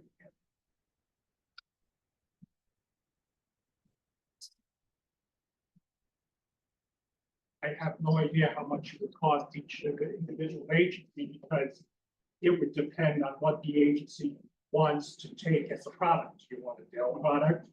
Do you want a Panasonic laptop? Do you want to go with an AT&T or your make and model and handheld hotspot you can phone the dash? Or do you want to wire the vehicle from the start and almost make it future-proof with connectivity? You want to do it right the first time, or you want to just put it in? The costs vary. Costs will vary agency to agency based on what each agency. so would it be possible, like, I remember when we talked about Hunter going on the CAD. And it's also, there's also a lead time, right? So to be integrated. So let's say any agency purchases this equipment, it takes time to set it up, get them input into the CAD, I'm assuming on your end, Neil? Yes. Yeah, so. I mean, would it be helpful for a communication to every single ambulance administrator, ones that are not on it? And saying, here it is, here's the package, right? You choose menu A, menu B. This is how much it's gonna cost your municipality. And it's gonna take you, I don't know, what is it, 12 weeks, 8 weeks to get on board it? And that be like a short-term goal. Now, this is gonna take time, no matter what we do, right? But I think, you know, if we could get all of our providers, our ambulances on this system now, that's a major leap forward. Not only that, I think if we're looking at into a consolidated system, it's gonna need to happen anyway. So it's not a waste of time, it's not a waste of money, it's something that would need going forward regardless. So, yeah, I don't think it's a waste at all. Unless you're replacing that ambulance this year. I'm sorry? Unless you're replacing that ambulance this year. But that computer can go to the new vehicle as well. New computer Yep. goes, but But Sean, the menu is what I don't like. I'm, It's the standardization that we'd all have to decide on, what's the base that we wanna have, so that I don't have an A and a B. agreed. When I just say the menu, I think when we talked about it, and I can only just gauge it on the conversation we had. Really, my ambulance administrator telling us that this opportunity existed and we should do this and let's do it, right? Whereas what I'm suggesting is sort of a communication from the county and to all of the municipalities and the ambulance administrator stating, you know, we feel this is what you need to do and here's what to do, right? Like, otherwise, it just wasn't organized and for us to get on it, you know, and it's happening. But, there might be other towns that don't even know this and have no idea that this is something that they should do. Don? Hey, Sean, Pat, why don't we just quit stepping over dollars to pick up dimes here? And not saying like, just take over a whole centralized system, but we're sitting here talking about buying, you know, Band-Aids and bandages, come up with the better mousetrap and just buy the things. And distribute them throughout the county and then everybody's on the same sheet of music. I mean, as the county body, I think we can do that. And, you know, then we know every town or municipality, village is on the same sheet of music and they can talk to the command center and everybody's, you know, on board. What would that cost the county? I think that's gonna open up a can of worms with the fire department. Yeah, we did. I'm sorry, Patrick, what was I that? think that's gonna open up a can of worms with the fire We've department. been trying to get Same thing. police agencies, we've been trying to get them on now for Yeah, you, almost 5 years. Well, I mean, it ain't a can of worms. You just tell them, hey, here's We got the deal. Finally got If this you're willing to do it thing for all 4 years agencies. later. yeah, I We paid think for the it. problem here is a human component to this whole darn thing. It's nuts. You're not messing with each individual thing. I mean, it's- According to Todd, average on a high-end unit's about $8,500 per unit, per truck. That's So, getting, you that's know, if getting we the had computer, that's getting the Wi-Fi set up. top end. yeah, that's higher That's high. end. It's how many trucks. $10,000. No, I'm just saying, that's what he's looking at from a perspective. I just did that number for a very large city down south, so that's the only reason I knew that number Right. was there as their So discount. for us here, it's more like 1,500. There you go. I'm coming to your vendor, no, I'm just telling you, that's 1,500, I'm coming to your vendor. I don't think Leo wants to deal with the 1,500 one. It's more like 6 grand. 6 grand, okay. Probably five to six. Well, your point is well taken. Per fire truck, per unit. You know, let's say there's 20 vehicles that would need this system. You multiply It's it by $10,000. $120,000. You know, on the grand scheme of things, that's not a big number. To be able to standardize a response. Well, exactly. So if you say 8,500, right? There's an argument and you just make it 10,000 by however many units, whatever money is left over as far as maintenance. And if you buy it, you transfer it over. To me, it seems like a no-brainer. Possibility. Steve? I can't think, Steve. You don't have cradle points in the cars. We just have laptops. They're capable to connect to cellular. You put a SIM card in, that's it. Laptops $3,500. Cradle points are better. They're also more expensive. You gotta retrofit your vehicle, but if you're talking about, I wanna wake up tomorrow and add the cat in my agency, you need a laptop that's connected to cellular. He's the chief SIM card of Greene. provider. You need the program. Greene County Government Exams. All right. Now, listen, take me back, like, probably just got to the point, you know, if we're gonna make the investment, let's not put Band-Aids on this thing, you know? Well, it's not our system as I it understand, but we have to step in and get everything unified across the board. And as Ralph just said, years ago, we were on this committee, 7 years ago, 8 years ago, and we, right from the get-go, we were talking not enough ambulances. We were talking 7 ambulances back there, and a lot of people got turned off on it. if we're gonna go forward on this thing, let's do it right. It's gonna cost us money, I know that. Yep. Patrick brings up a good point. Now you bring the fire departments in play, right? How many fire trucks you got in the county? Give me a- give me a- We've got 27 departments, so. 27, 5, 6 trucks in the department. Right, now you open a major can of worms, but Tommy Hobart brings up a good point. Here we are talking about the ambulance. Absolutely. Let's not put Band-Aids on it, let's do it right. Let's make the investment, let's invest the dollars. We got the surplus, let's use it. I would just, I agree with what Tom said 100%. I mean, why wouldn't a municipality go for that? Why wouldn't say the county's gonna buy this for my ambulance? I'll take it, you know, like, why wouldn't, you know? So, Way to help. yeah. The bottom line, the fire trucks don't need it because they're just going to certain spots every now and again for mutual aid. The ambulances are moving throughout the county continuously. So for a fire truck, you don't need them for a fire truck. I mean, if you need more help, if Anderson has a fire and they need more help, call Haynes Falls, they call. Right, whatever, I mean, so you don't invent a problem you don't have. This is just my opinion. I kind of agree with you, Daryl. The ambulances and everybody are the ones that are constantly on the go. You know, in my own opinion, this is not anything, but on the board that I sit on with the rest of the legislators, I mean, you have a surplus of money. Inflation has crushed towns. Provide this to the towns and it'd be a one-shot deal. You know, as far as the equalization rates, as far as the money, you're giving back to the taxpayers in those towns and you provide them with a service. I mean, if you save one life, it's worth the $10,000 per unit throughout the county. Amen. That's just my opinion. So let's address the gorilla in the room then. We're moving toward a countywide EMS system of some type. I think you have to. Is that what the majority of this group feels? Well, I can almost tell you. So I'm Cliff Powell, if you don't know me, I'm the vice chairman of the Greene Rescue Squad. We're the nonprofit organization. The majority of the ambulances in this county are municipal agencies. And from the consensus of most of the town supervisors in here, that they want to take care of their employees. Just like you said. So you have two options for a countywide.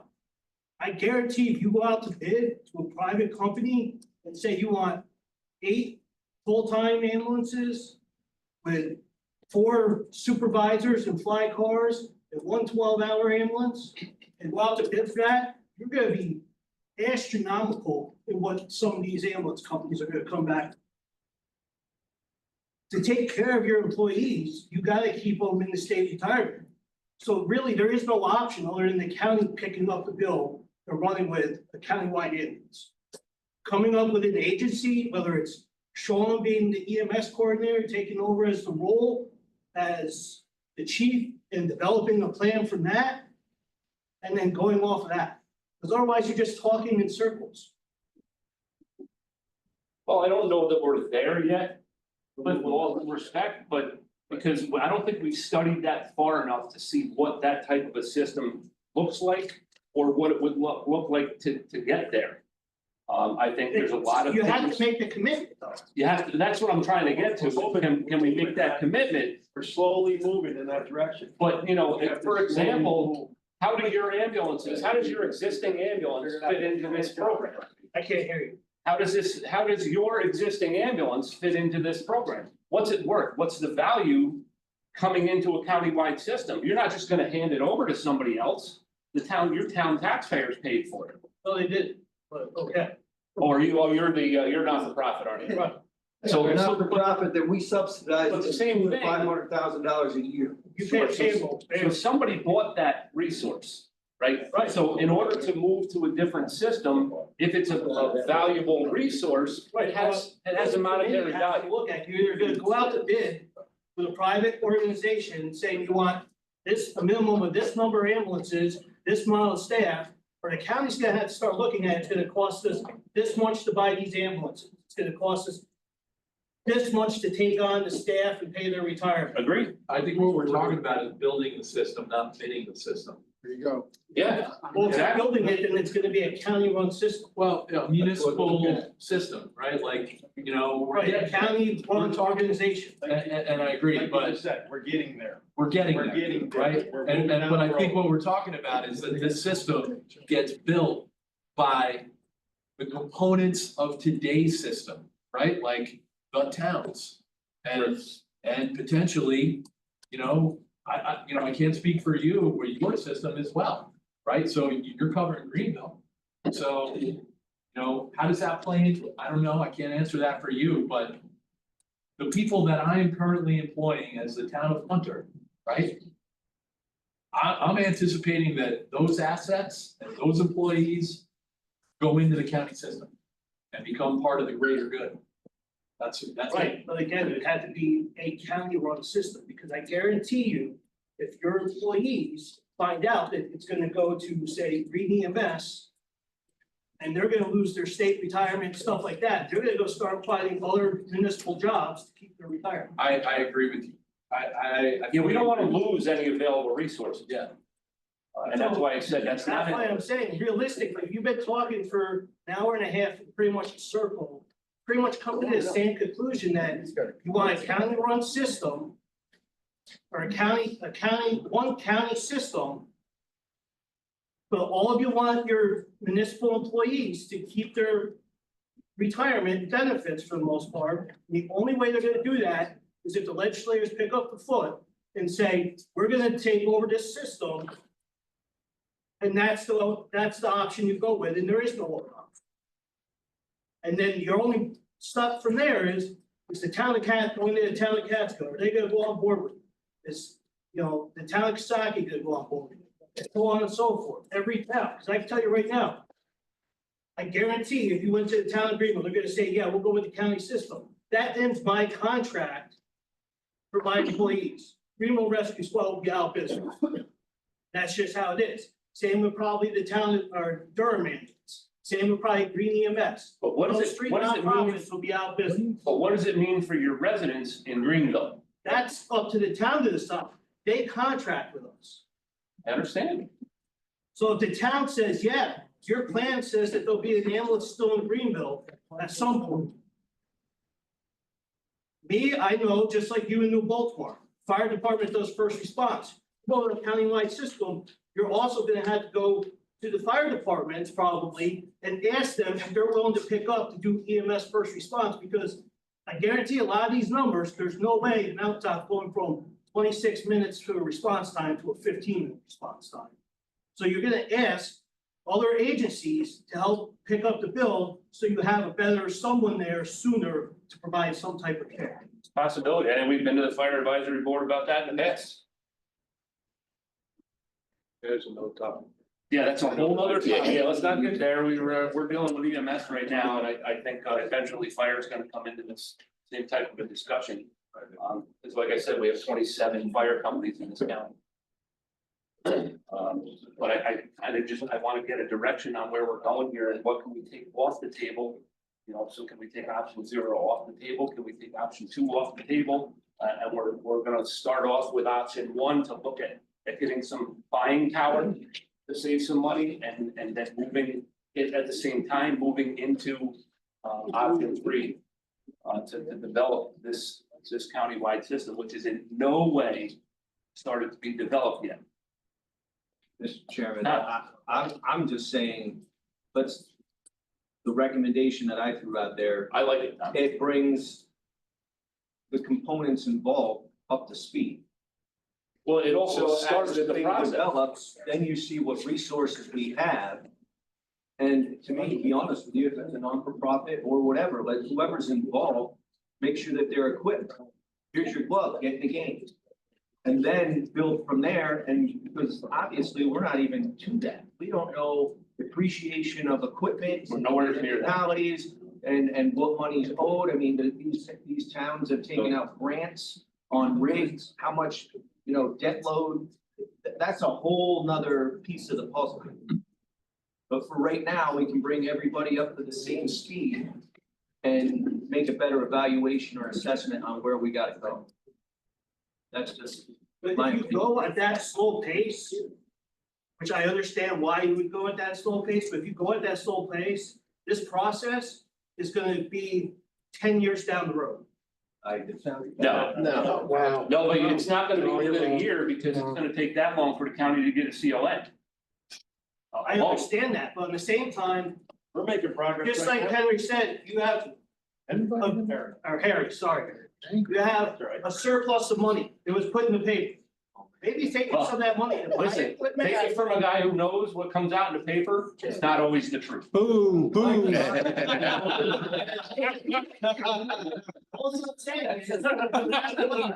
stop making it. Shots fired over here. Maybe the time is start investing in something. Maybe the county should, I don't know, buy a demo ambulance from someplace so you have it sitting. So you're prepared to start the process. We have detail, I'm Paul Macko from Greenville.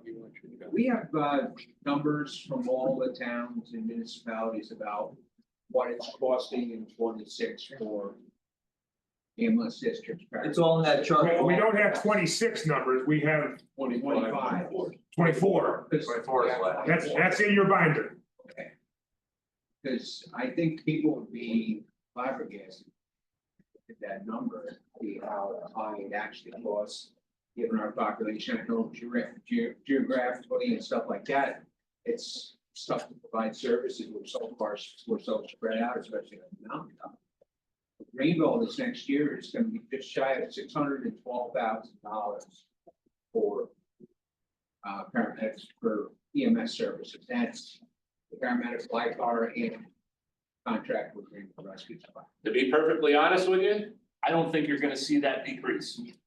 Oh, no.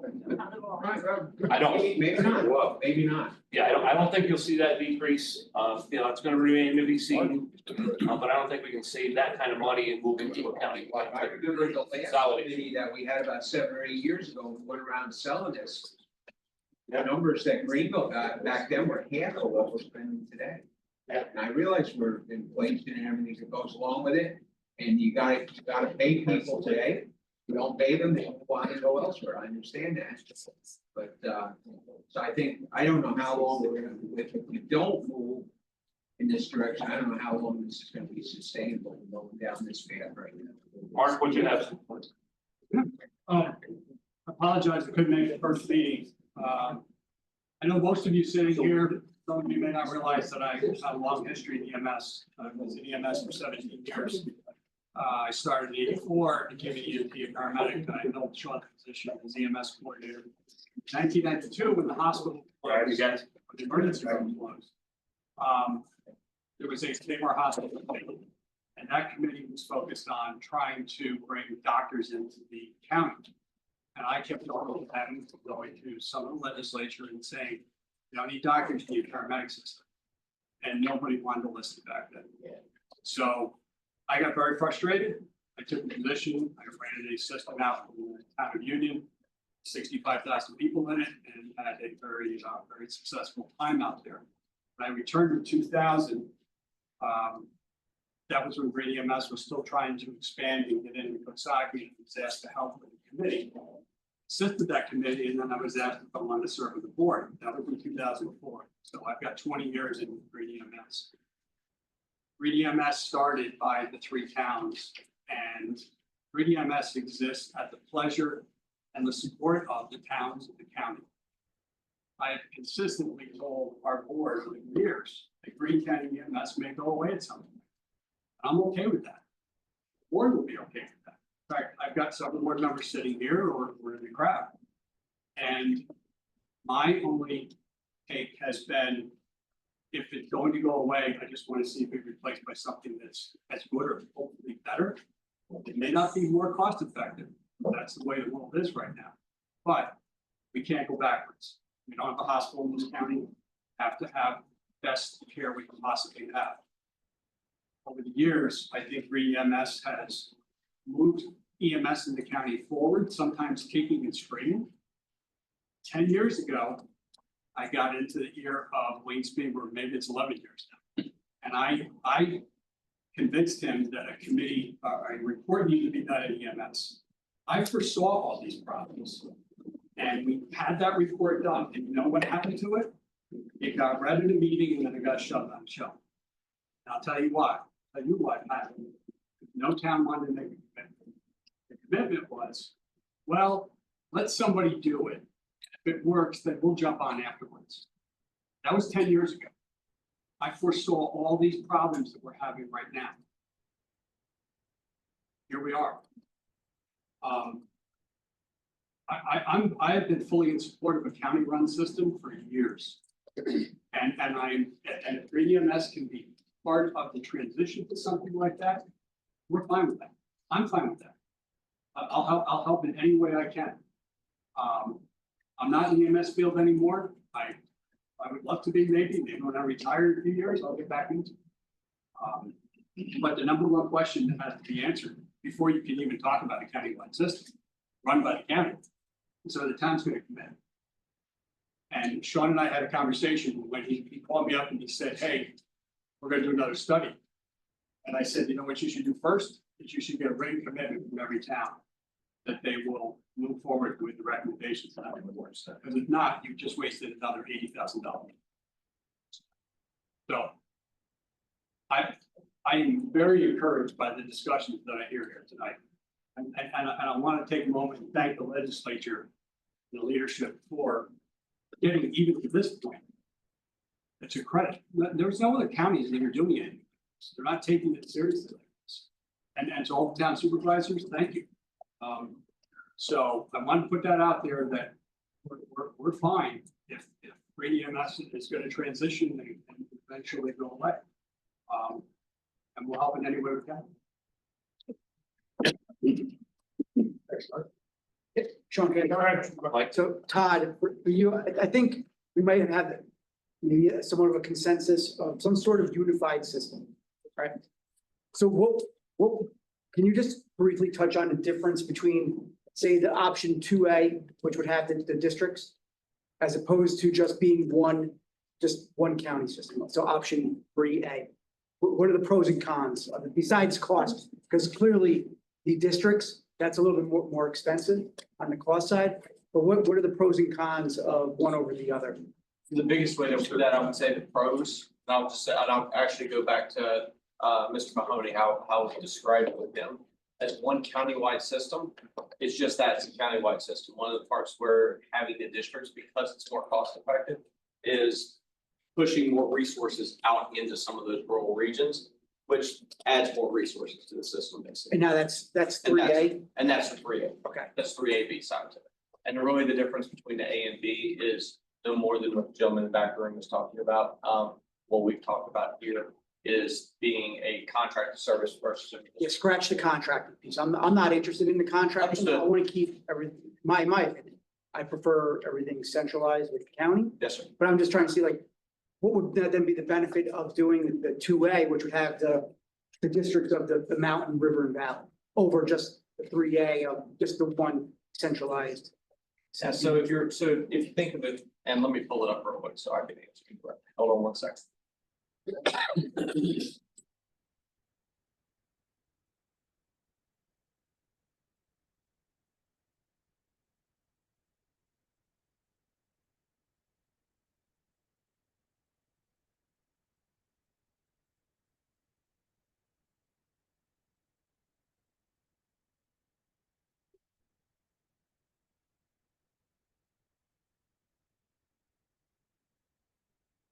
So the biggest one is single provider with coordinated districts. So basically, you're still having the districts operating as independent entities.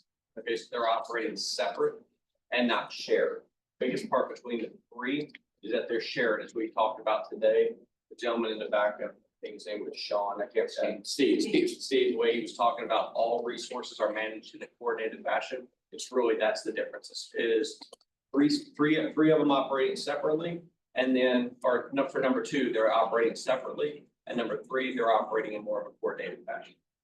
But in the 2A, so would the county just be providing oversight? The management, yes. The management. Management of the three districts? Right, that's correct. So there wouldn't be, say, a Hunter and Wyndham, that would just be one unified mountain Yes, sir. How many people in Greene, how many actual employees have you got this figure for approximately?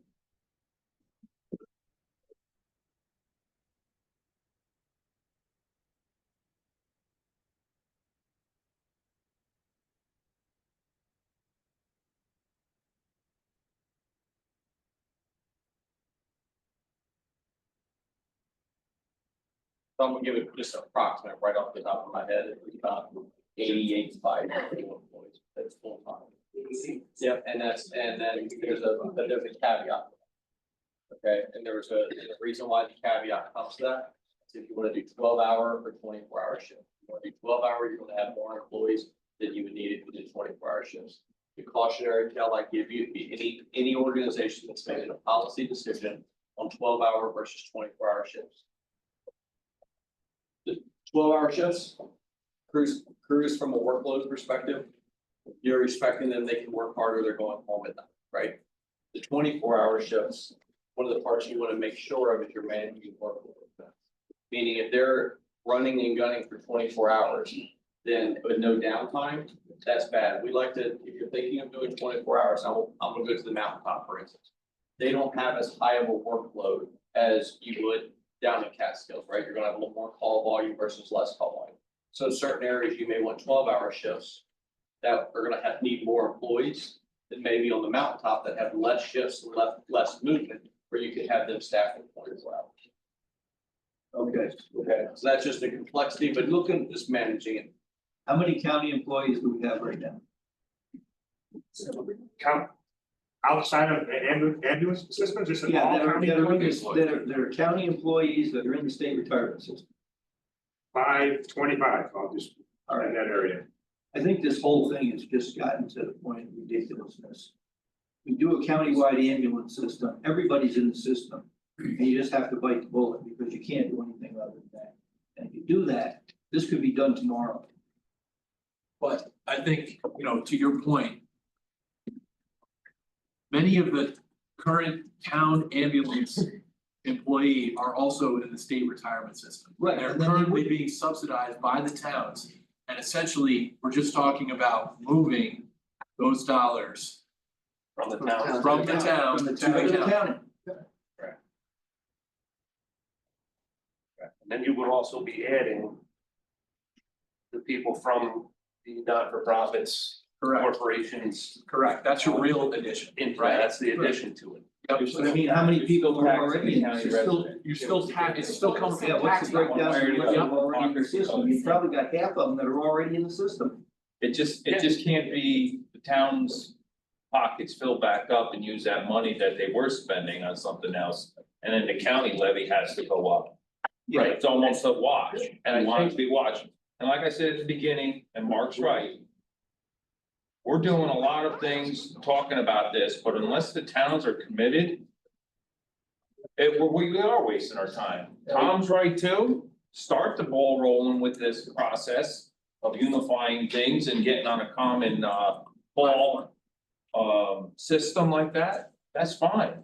But until the towns, town boards sign on and say, let's move forward with this, we understand. We have a certain amount of assets, maybe there's.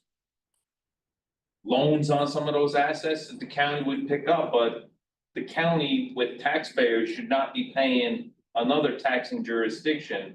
To buy their ambulances that already been paid for by the same taxpayer. I totally agree with you. But if I could, just, so I think the towns. And part of, like, listen, I think everybody that's sitting around this table wants to improve the system, right? That's primary goal number one. But primary goal number two is, because it is really hard on any town.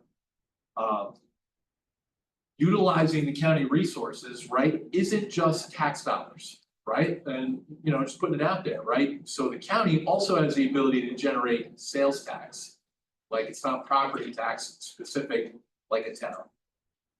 So take all the assets aside, right?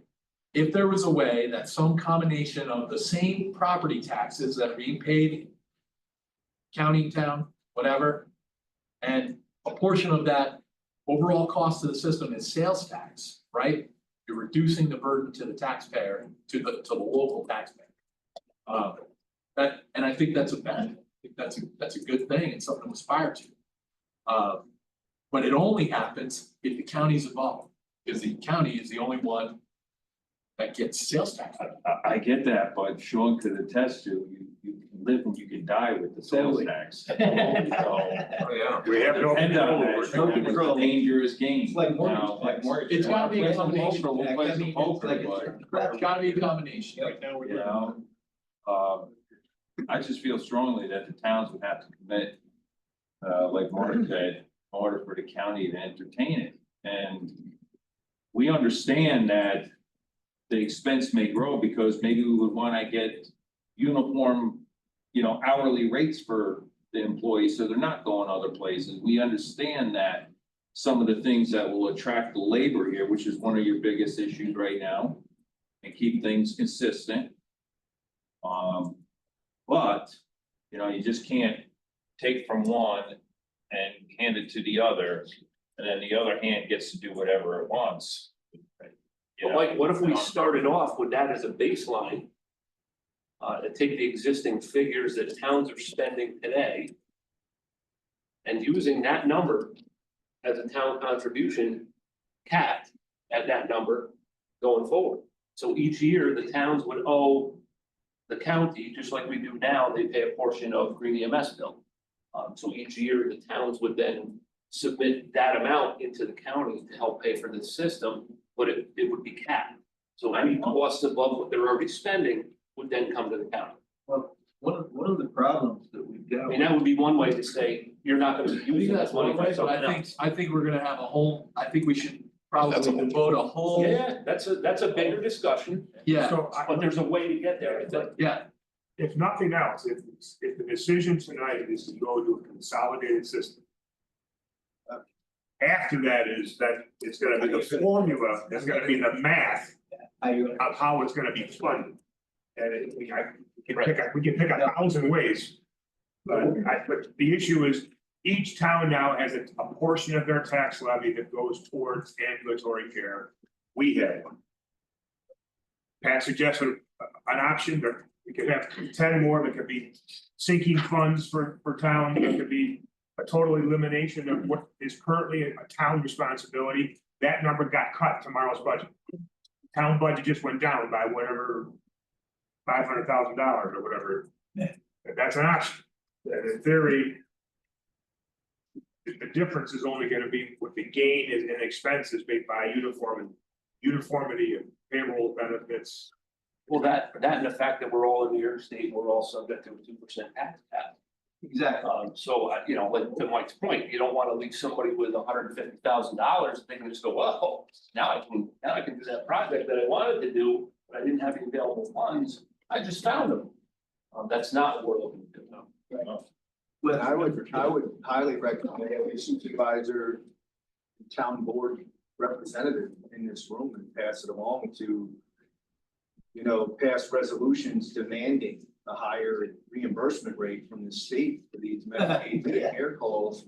Every year. Send them here to the county. I mean, even if you take each one from each town, along with a resolution from us and head it to NISAC. Even the elected representatives above us, whether it's, your assemblymen, senators, Congress representatives, and so on and so forth. Part of your problem right now too is that we've got people that are running ambulances and things that are working 70 hours a week. That's a big problem. And you get burned out, and you don't know whether you got a guy that's already worked for 3 days straight, or whether you got somebody that's fresh. The other thing is if you go to a countywide system, you'll have a lot more control over what happens. I mean, they're gonna go out of town in force. But you might be able to pay a little bit more. Well, you Not have to incentivize not worry going about to that town. burnout part.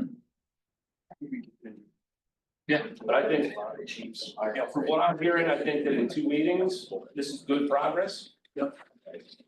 Where do we go from here? Well, so we are at the 2 hour bewitching hour here. Go ahead, Sean. Could I, so, I just wanna take Tom's concept and, of the county. And like the idea of standardizing, right? I think we talked about the CAD system. But I also, and I'm not the best person, maybe Sean, but like, what would it look like to go on a standardized EPCR system as well? Because that too would be, a good step forward while we're working this out, right? To essentially, I think to we're have a already there, standardized Sean. EPCR. I think we're already there. Oh, That comes from Department of Health. Oh, yeah, yeah. I believe. I haven't been in it in a little while, but Yeah, so I'm just looking at option one, right? Like, so, like, we do it, we use like MedX for our billing, right? And so we're all gonna continue to bill for now. But you've got the EPCR, and then there was a suggestion, purchase a software system for performance monitoring and dispatch, such as First Watch. that could also be part of your CAD. All I'm suggesting is we look at standardization principles of option one. And say, hey, do we agree that we should implement these now? And the things that we can do. Yeah. The small steps. Fiscal 26 to-dos. Yes, correct. What in this list can we do that we are not doing now? Maybe 25 if the county's funding. I'm sorry, I meant to say 25. Yeah. And continue to work like we are towards the bigger goal. I'm with it. I think. And what would those be? Like, so we talked about CAD, we're already on EPCR. I don't know what the Power BI tool does, or if we need it. And there's another component to this, that I think may be necessary. And that's to further the study that we started with, because it gave us the baselines. What we were looking at. I think in moving forward, if you're looking at moving to a county-wide system, there may be other things that we may need to know, to figure that out. We might have to look at that, see if there's an additional data point or data set that we would need to look at that we don't have already. It's probably gonna end up being a year or two transition. I would not doubt it a bit. Because there's a lot of logistics you have to look at. And also, you can modify the staffing a little bit more, and you can figure out exactly what's going on. If you do it with the CAD system, you got a little better idea where, who's what. CAD system purchasing, those sort of things we can do relatively quickly. Yeah, that would be another. I think both of those are very easily done. They could. It's to the point right now where individual towns, it's getting to the point where you really can't do it like yourself. It's just a little bit too big a thing, and most of the towns aren't that big. Catskill's the only one that's big enough, really, to do it. And they're having problems. Last I heard, they were losing $700,000 a year on it. I don't know if that's still true, but it was. I don't know what their budget looks like. Disagrees. Steven? I really didn't plan on talking this much, but I just want to bring it, this is all great, I just want to put a grain of salt. Killjoy. One, you don't need a mobile CAD to move ambulances. You can move ambulances as it stands right now. It's very easy. Two, all this data is great. Mitch did a great report. There's a lot of data, there's a lot of numbers. I wish for everybody to remember, there's people attached to those numbers, right? All have families, all have jobs, nobody's working for agencies out of the kindness of their heart.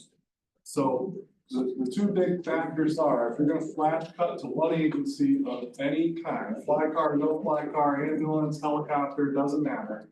You're at a staffing deficit on day one. You don't have enough people as it stands right now. When Fitch came to Greene EMS, they said, wave a magic wand, fix it. They said, you need 3 Greyhound buses full of people. It's just the reality. The Venn diagram of all of us working, not myself, everybody else working at multiple agencies is insane looking. So while this is all great and it sounds like people want to move in one direction.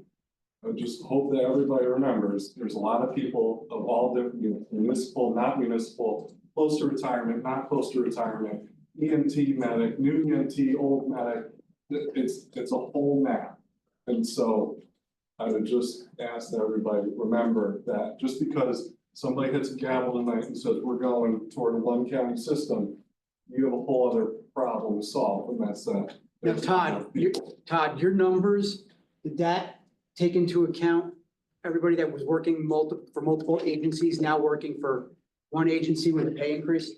So one of the biggest challenges, we couldn't get every FTE that, in everybody's, singular data set. So what we built was this system. If you had everyone that you needed to staff 8.5 trucks, right?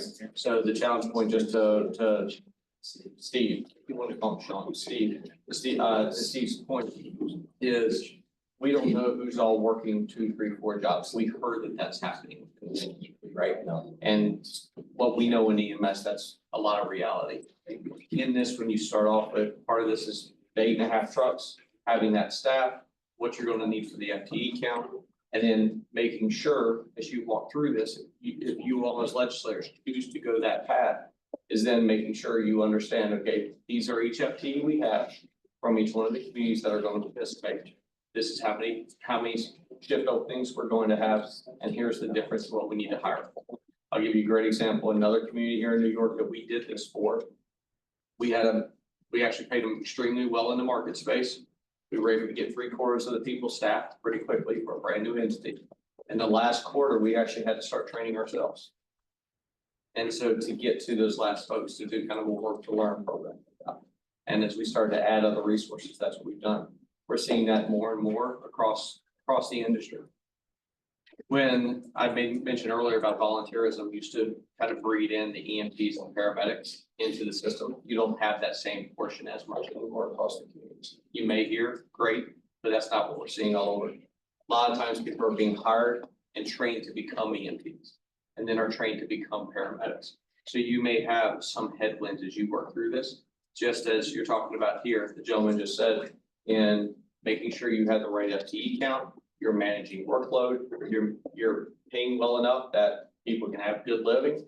And also on top of that, they don't have to work 72, 96 hours in a row because you've got the right FTE counts. I'd like to say something about it. I think the fact you have 8.5 ambulances is off by at least 50% to be staffed. The amount of people that come into the county now more than ever, especially in the mountaintop. Our seasons have gone, our summer season extends into probably the 1st of November. There are more people in North to South Lake on the mountain road, in Pale Mountain. And now the ski season starts up, okay? We managed to increase our ambulance and we have a great ambulance service now. We have 6 full-time with full benefits. They pay 10% of their insurance. So we have a great benefit package in the town 100. We don't have any problem anymore. We had short staff before, but since we offered that, we have a very, very good crew. Okay, and we will get staffed up now for a second crew after Christmas. But I was on a committee 10 years ago, and what sunk that committee, I believe, and Mark was there, Harry was there, was the fact that they were going to have 7 ambulances in the county. We were going to go from 21 down to 7. And any given weekend at Hunter and Wyndham, you're going to use 5 ambulances on a Saturday afternoon. And it didn't work, and we didn't have paramedics on the mountain or coming up from the valley. So like Steve said, we have people there working, you can't shortchange all those people who were given their service to work in an industry when they work 70 hours a week. And they have to have something else. They need a reassurance that they have a job. They need benefits. They need good equipment. They need equipment that they can depend on. And they need plenty of it. So to go through this whole project for 2 years in a county and come up with 8.5 ambulances makes no sense to me at all. I mean, Greene EMS put on 2 paramedic, 2 flight cars, 1 in Pattsville, 1 in Hunter. And the other part is if we backfill, if Hunter backfills for Catskill and we go to Palinville. We have 15, at least 12 to 15 minutes to our response time out the door.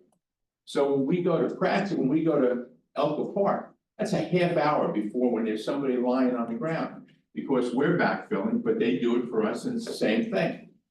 So we need the people and we need the vehicles.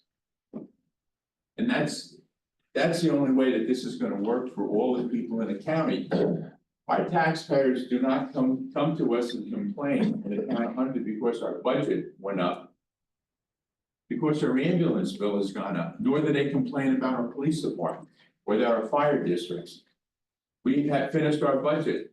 We didn't have one complaint, correct? Correct. Not one. When Darryl was on the board, did we have any complaints? No.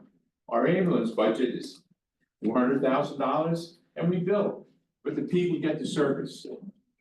But I gotta tell you, Dolph, the last plan that was submitted 7, 8 years ago failed because when we put the number of ambulances on that system that was requested, Right. the cost shot through the roof and you dropped out.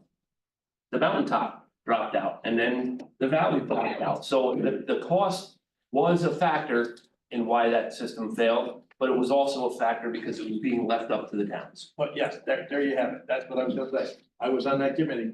We were on the committee.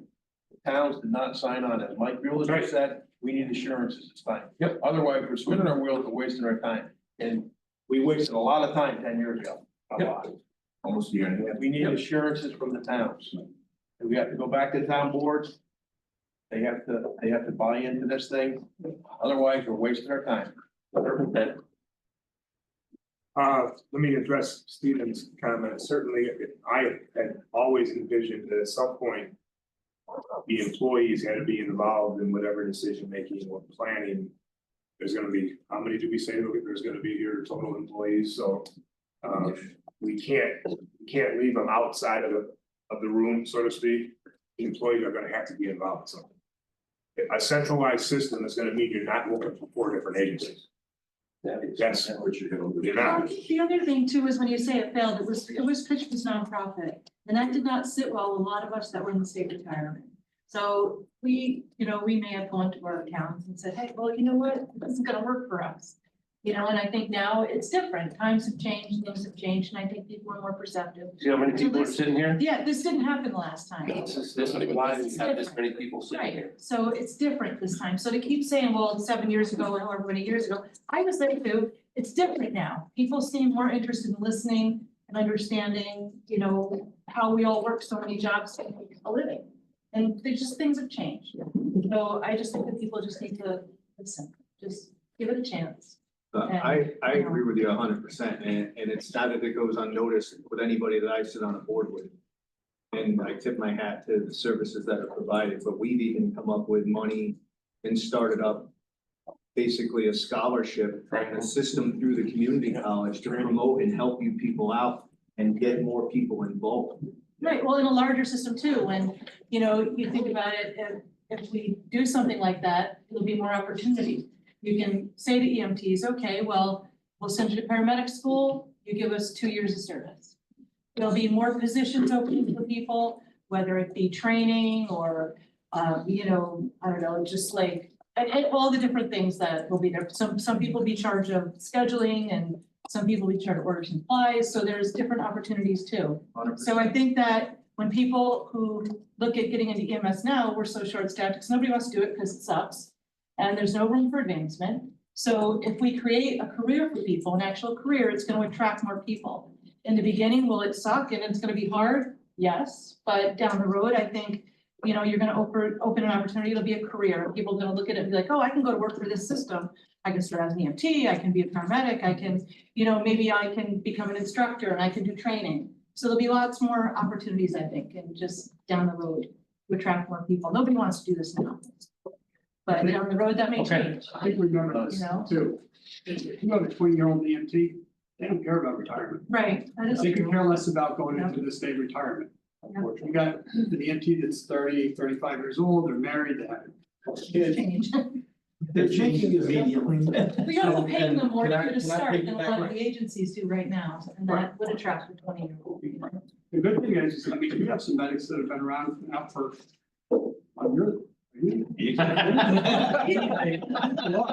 Number two. But we've got people that are not getting burned out anymore, not that some don't still, but it's a career. And we've got to treat it like that. We've got to pay them well enough so that they come in, and they stay in. We draw upon that experience and we create a career ladder for them. That was one of the biggest things I saw in this is, and no offense to some of the agencies, you've got administrator and executive. Yeah, there's nowhere to go. Where are you going? The only place you're gonna go up is if you go to another agency. And then maybe there's not much. There you can build and develop a career ladder. You can make something special. Not only that, if you're not working 80 hours a week, you can actually do school. You can have a life. All right, I'm gonna ask you to move to number 9 on your agenda, and what would you like us to accomplish at the next meeting? You know, I have certainly a summation of the consumable goods that we're queuing up, and I recall purchasing procurement. From an asset management standpoint, you know, is there depreciation schedule? Now, for those governmental agencies, you know, we don't depreciate in terms of our accounting records, but certainly the asset management of the existing fleets and all the equipment that's in those fleets. Payroll evaluations in terms of what are we paying today? Is there a market? Is there a market evaluation as to what could be paid or what's being paid in Albany, Columbia, et cetera? I guess what do you want me to bring back? Or what's our next discussion point for December 8th or whatever it is? Cost per town. You have the cost per town now. It's in your spreadsheet. What everybody is paid, at least the information that we have from What we were given anyway. well, Ray Ward was able to glean that from all town budgets, so we have that massive spreadsheet that's there telling you how much. Numbers. What's that, 24? Yes, so, hang on there. So we've taken what your levy is, we've added what the county pays, we've divided it by both call for service. And the second evaluation was,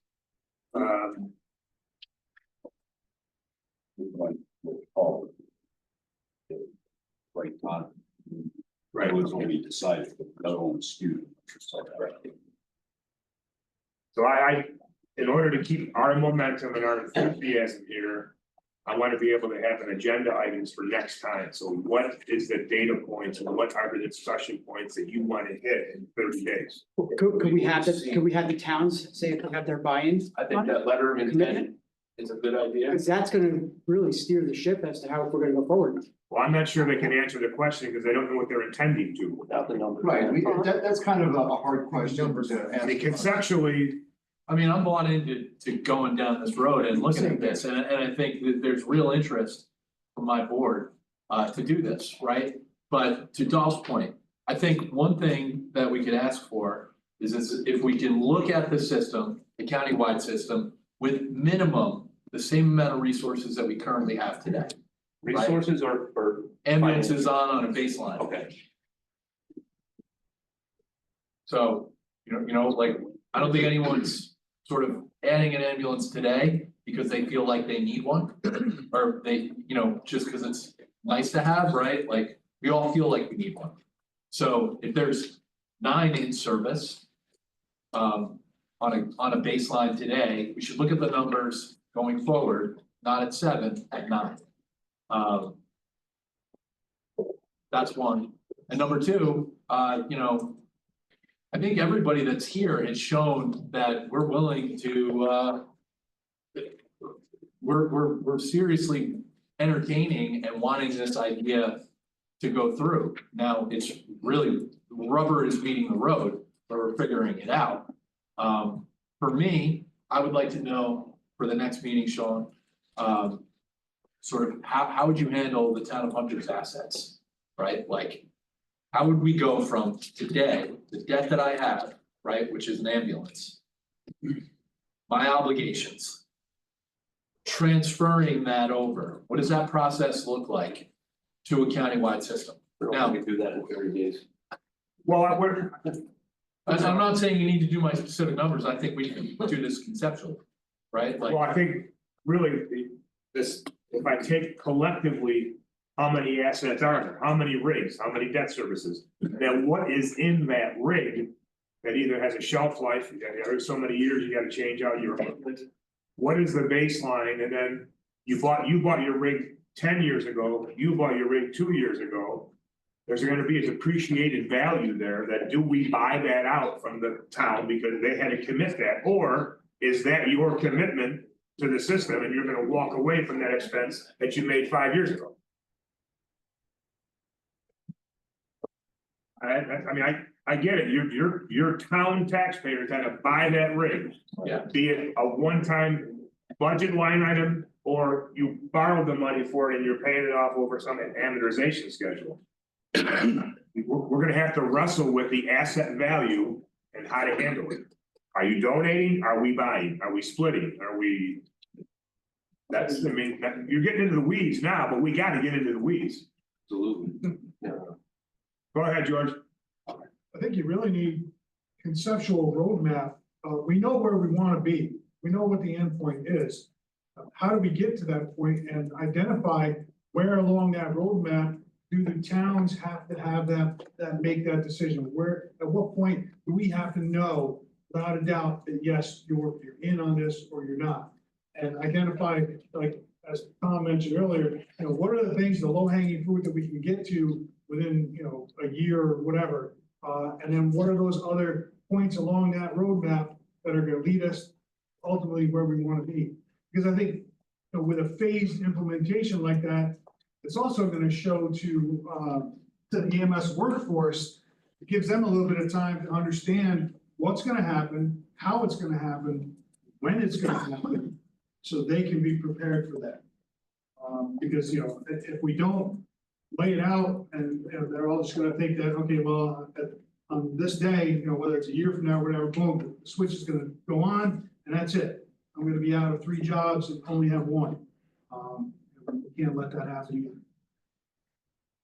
I'm not sure you're gonna have that in 30 days. No. Right, but I think Pat's comment earlier about even the county going through the CO and application process. Yeah. You're gonna have a year there anyways, so, yeah, you gotta crawl before you walk perhaps. And if we continue to meet on these 30-day ratios. And get past and kick over the next domino, We'll get there. We'll get there. The low hanging fruit purchasing, that stuff should be easy. We can have that, we can start that at December 1st. Get the, see what Sourcewell or somebody else does, and if we need to put things out to bid, that's, we can do that. But I've got a short story. I'll just tell you that, I'm working with somebody down in Fort Worth, Texas. Most people know we're doing the MedStar transition from a private entity into a municipal entity. Okay, you're talking about 700 employees, I'm actually the one doing the transition for that. As we started with that process, just to give you an idea, we started with a consultancy, then we had to walk into an asset review, then we had to walk in and figure out letter of intent or local agreements to how to walk through that process. Get consensus with all the towns that they were going to be a part of the new system. From that, then we put together the transition plan. All of that will go live July 1. We started it about a year ago. But just to give you an idea, just from that system and style, now a lot more complexities in Texas, but it's Texas and there's a bunch of wonkiness about it. We'll just say that. You've got CO laws, they don't. But just to give you an idea, part of the strategy on the front side was understanding what the system design wanted to be. Once we got a collective agreement on the system design, then it was okay. Now, how are the employees going to be transitioning? How is that going to be taken care of? What is dealt with the assets and all of those pieces? How does the funding work between the municipalities that's taking over the assets versus who used to own them as communities? And then we walk through the transition of that. In some cases, we are in the middle of union negotiations because now they're coming in from a non-union to a unionized staff. So there's a lot of those pieces that have been going on for about a year just to go live on July 1 of this next year. So I just wanted to tell you all that it does take time, but you all are kind of following a lot of that same pathway. A little bit of difference. Some things are a little right and left center, what they're experiencing now. a lot of the same things you're talking about today are a lot of those. James, did you have a question? How many employees do we have now, like right now? Like Steve said, an employee is very short employed. Yeah, well, one of tonight's handouts gave you an outline of staff. Yeah, I believe it Breaks it was, down for additional, like how many full-time, like, that we can. John, you'd have to decipher them out on that, but total between part-time, per diems and full-time, I believe was 76 EMTs and 50 or 51 paramedics. Out of all of them, a ton of them work multiple agencies, but that's just a current active list of employees. Absolutely.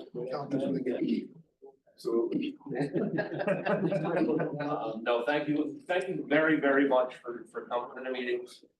We appreciate it. I want everybody's opinion to be a part of this. And watch your emails, because right now I don't have a venue for December. So please watch that. I'll get that information out to you as soon as I can. Thank you. Thank you all. Thank you.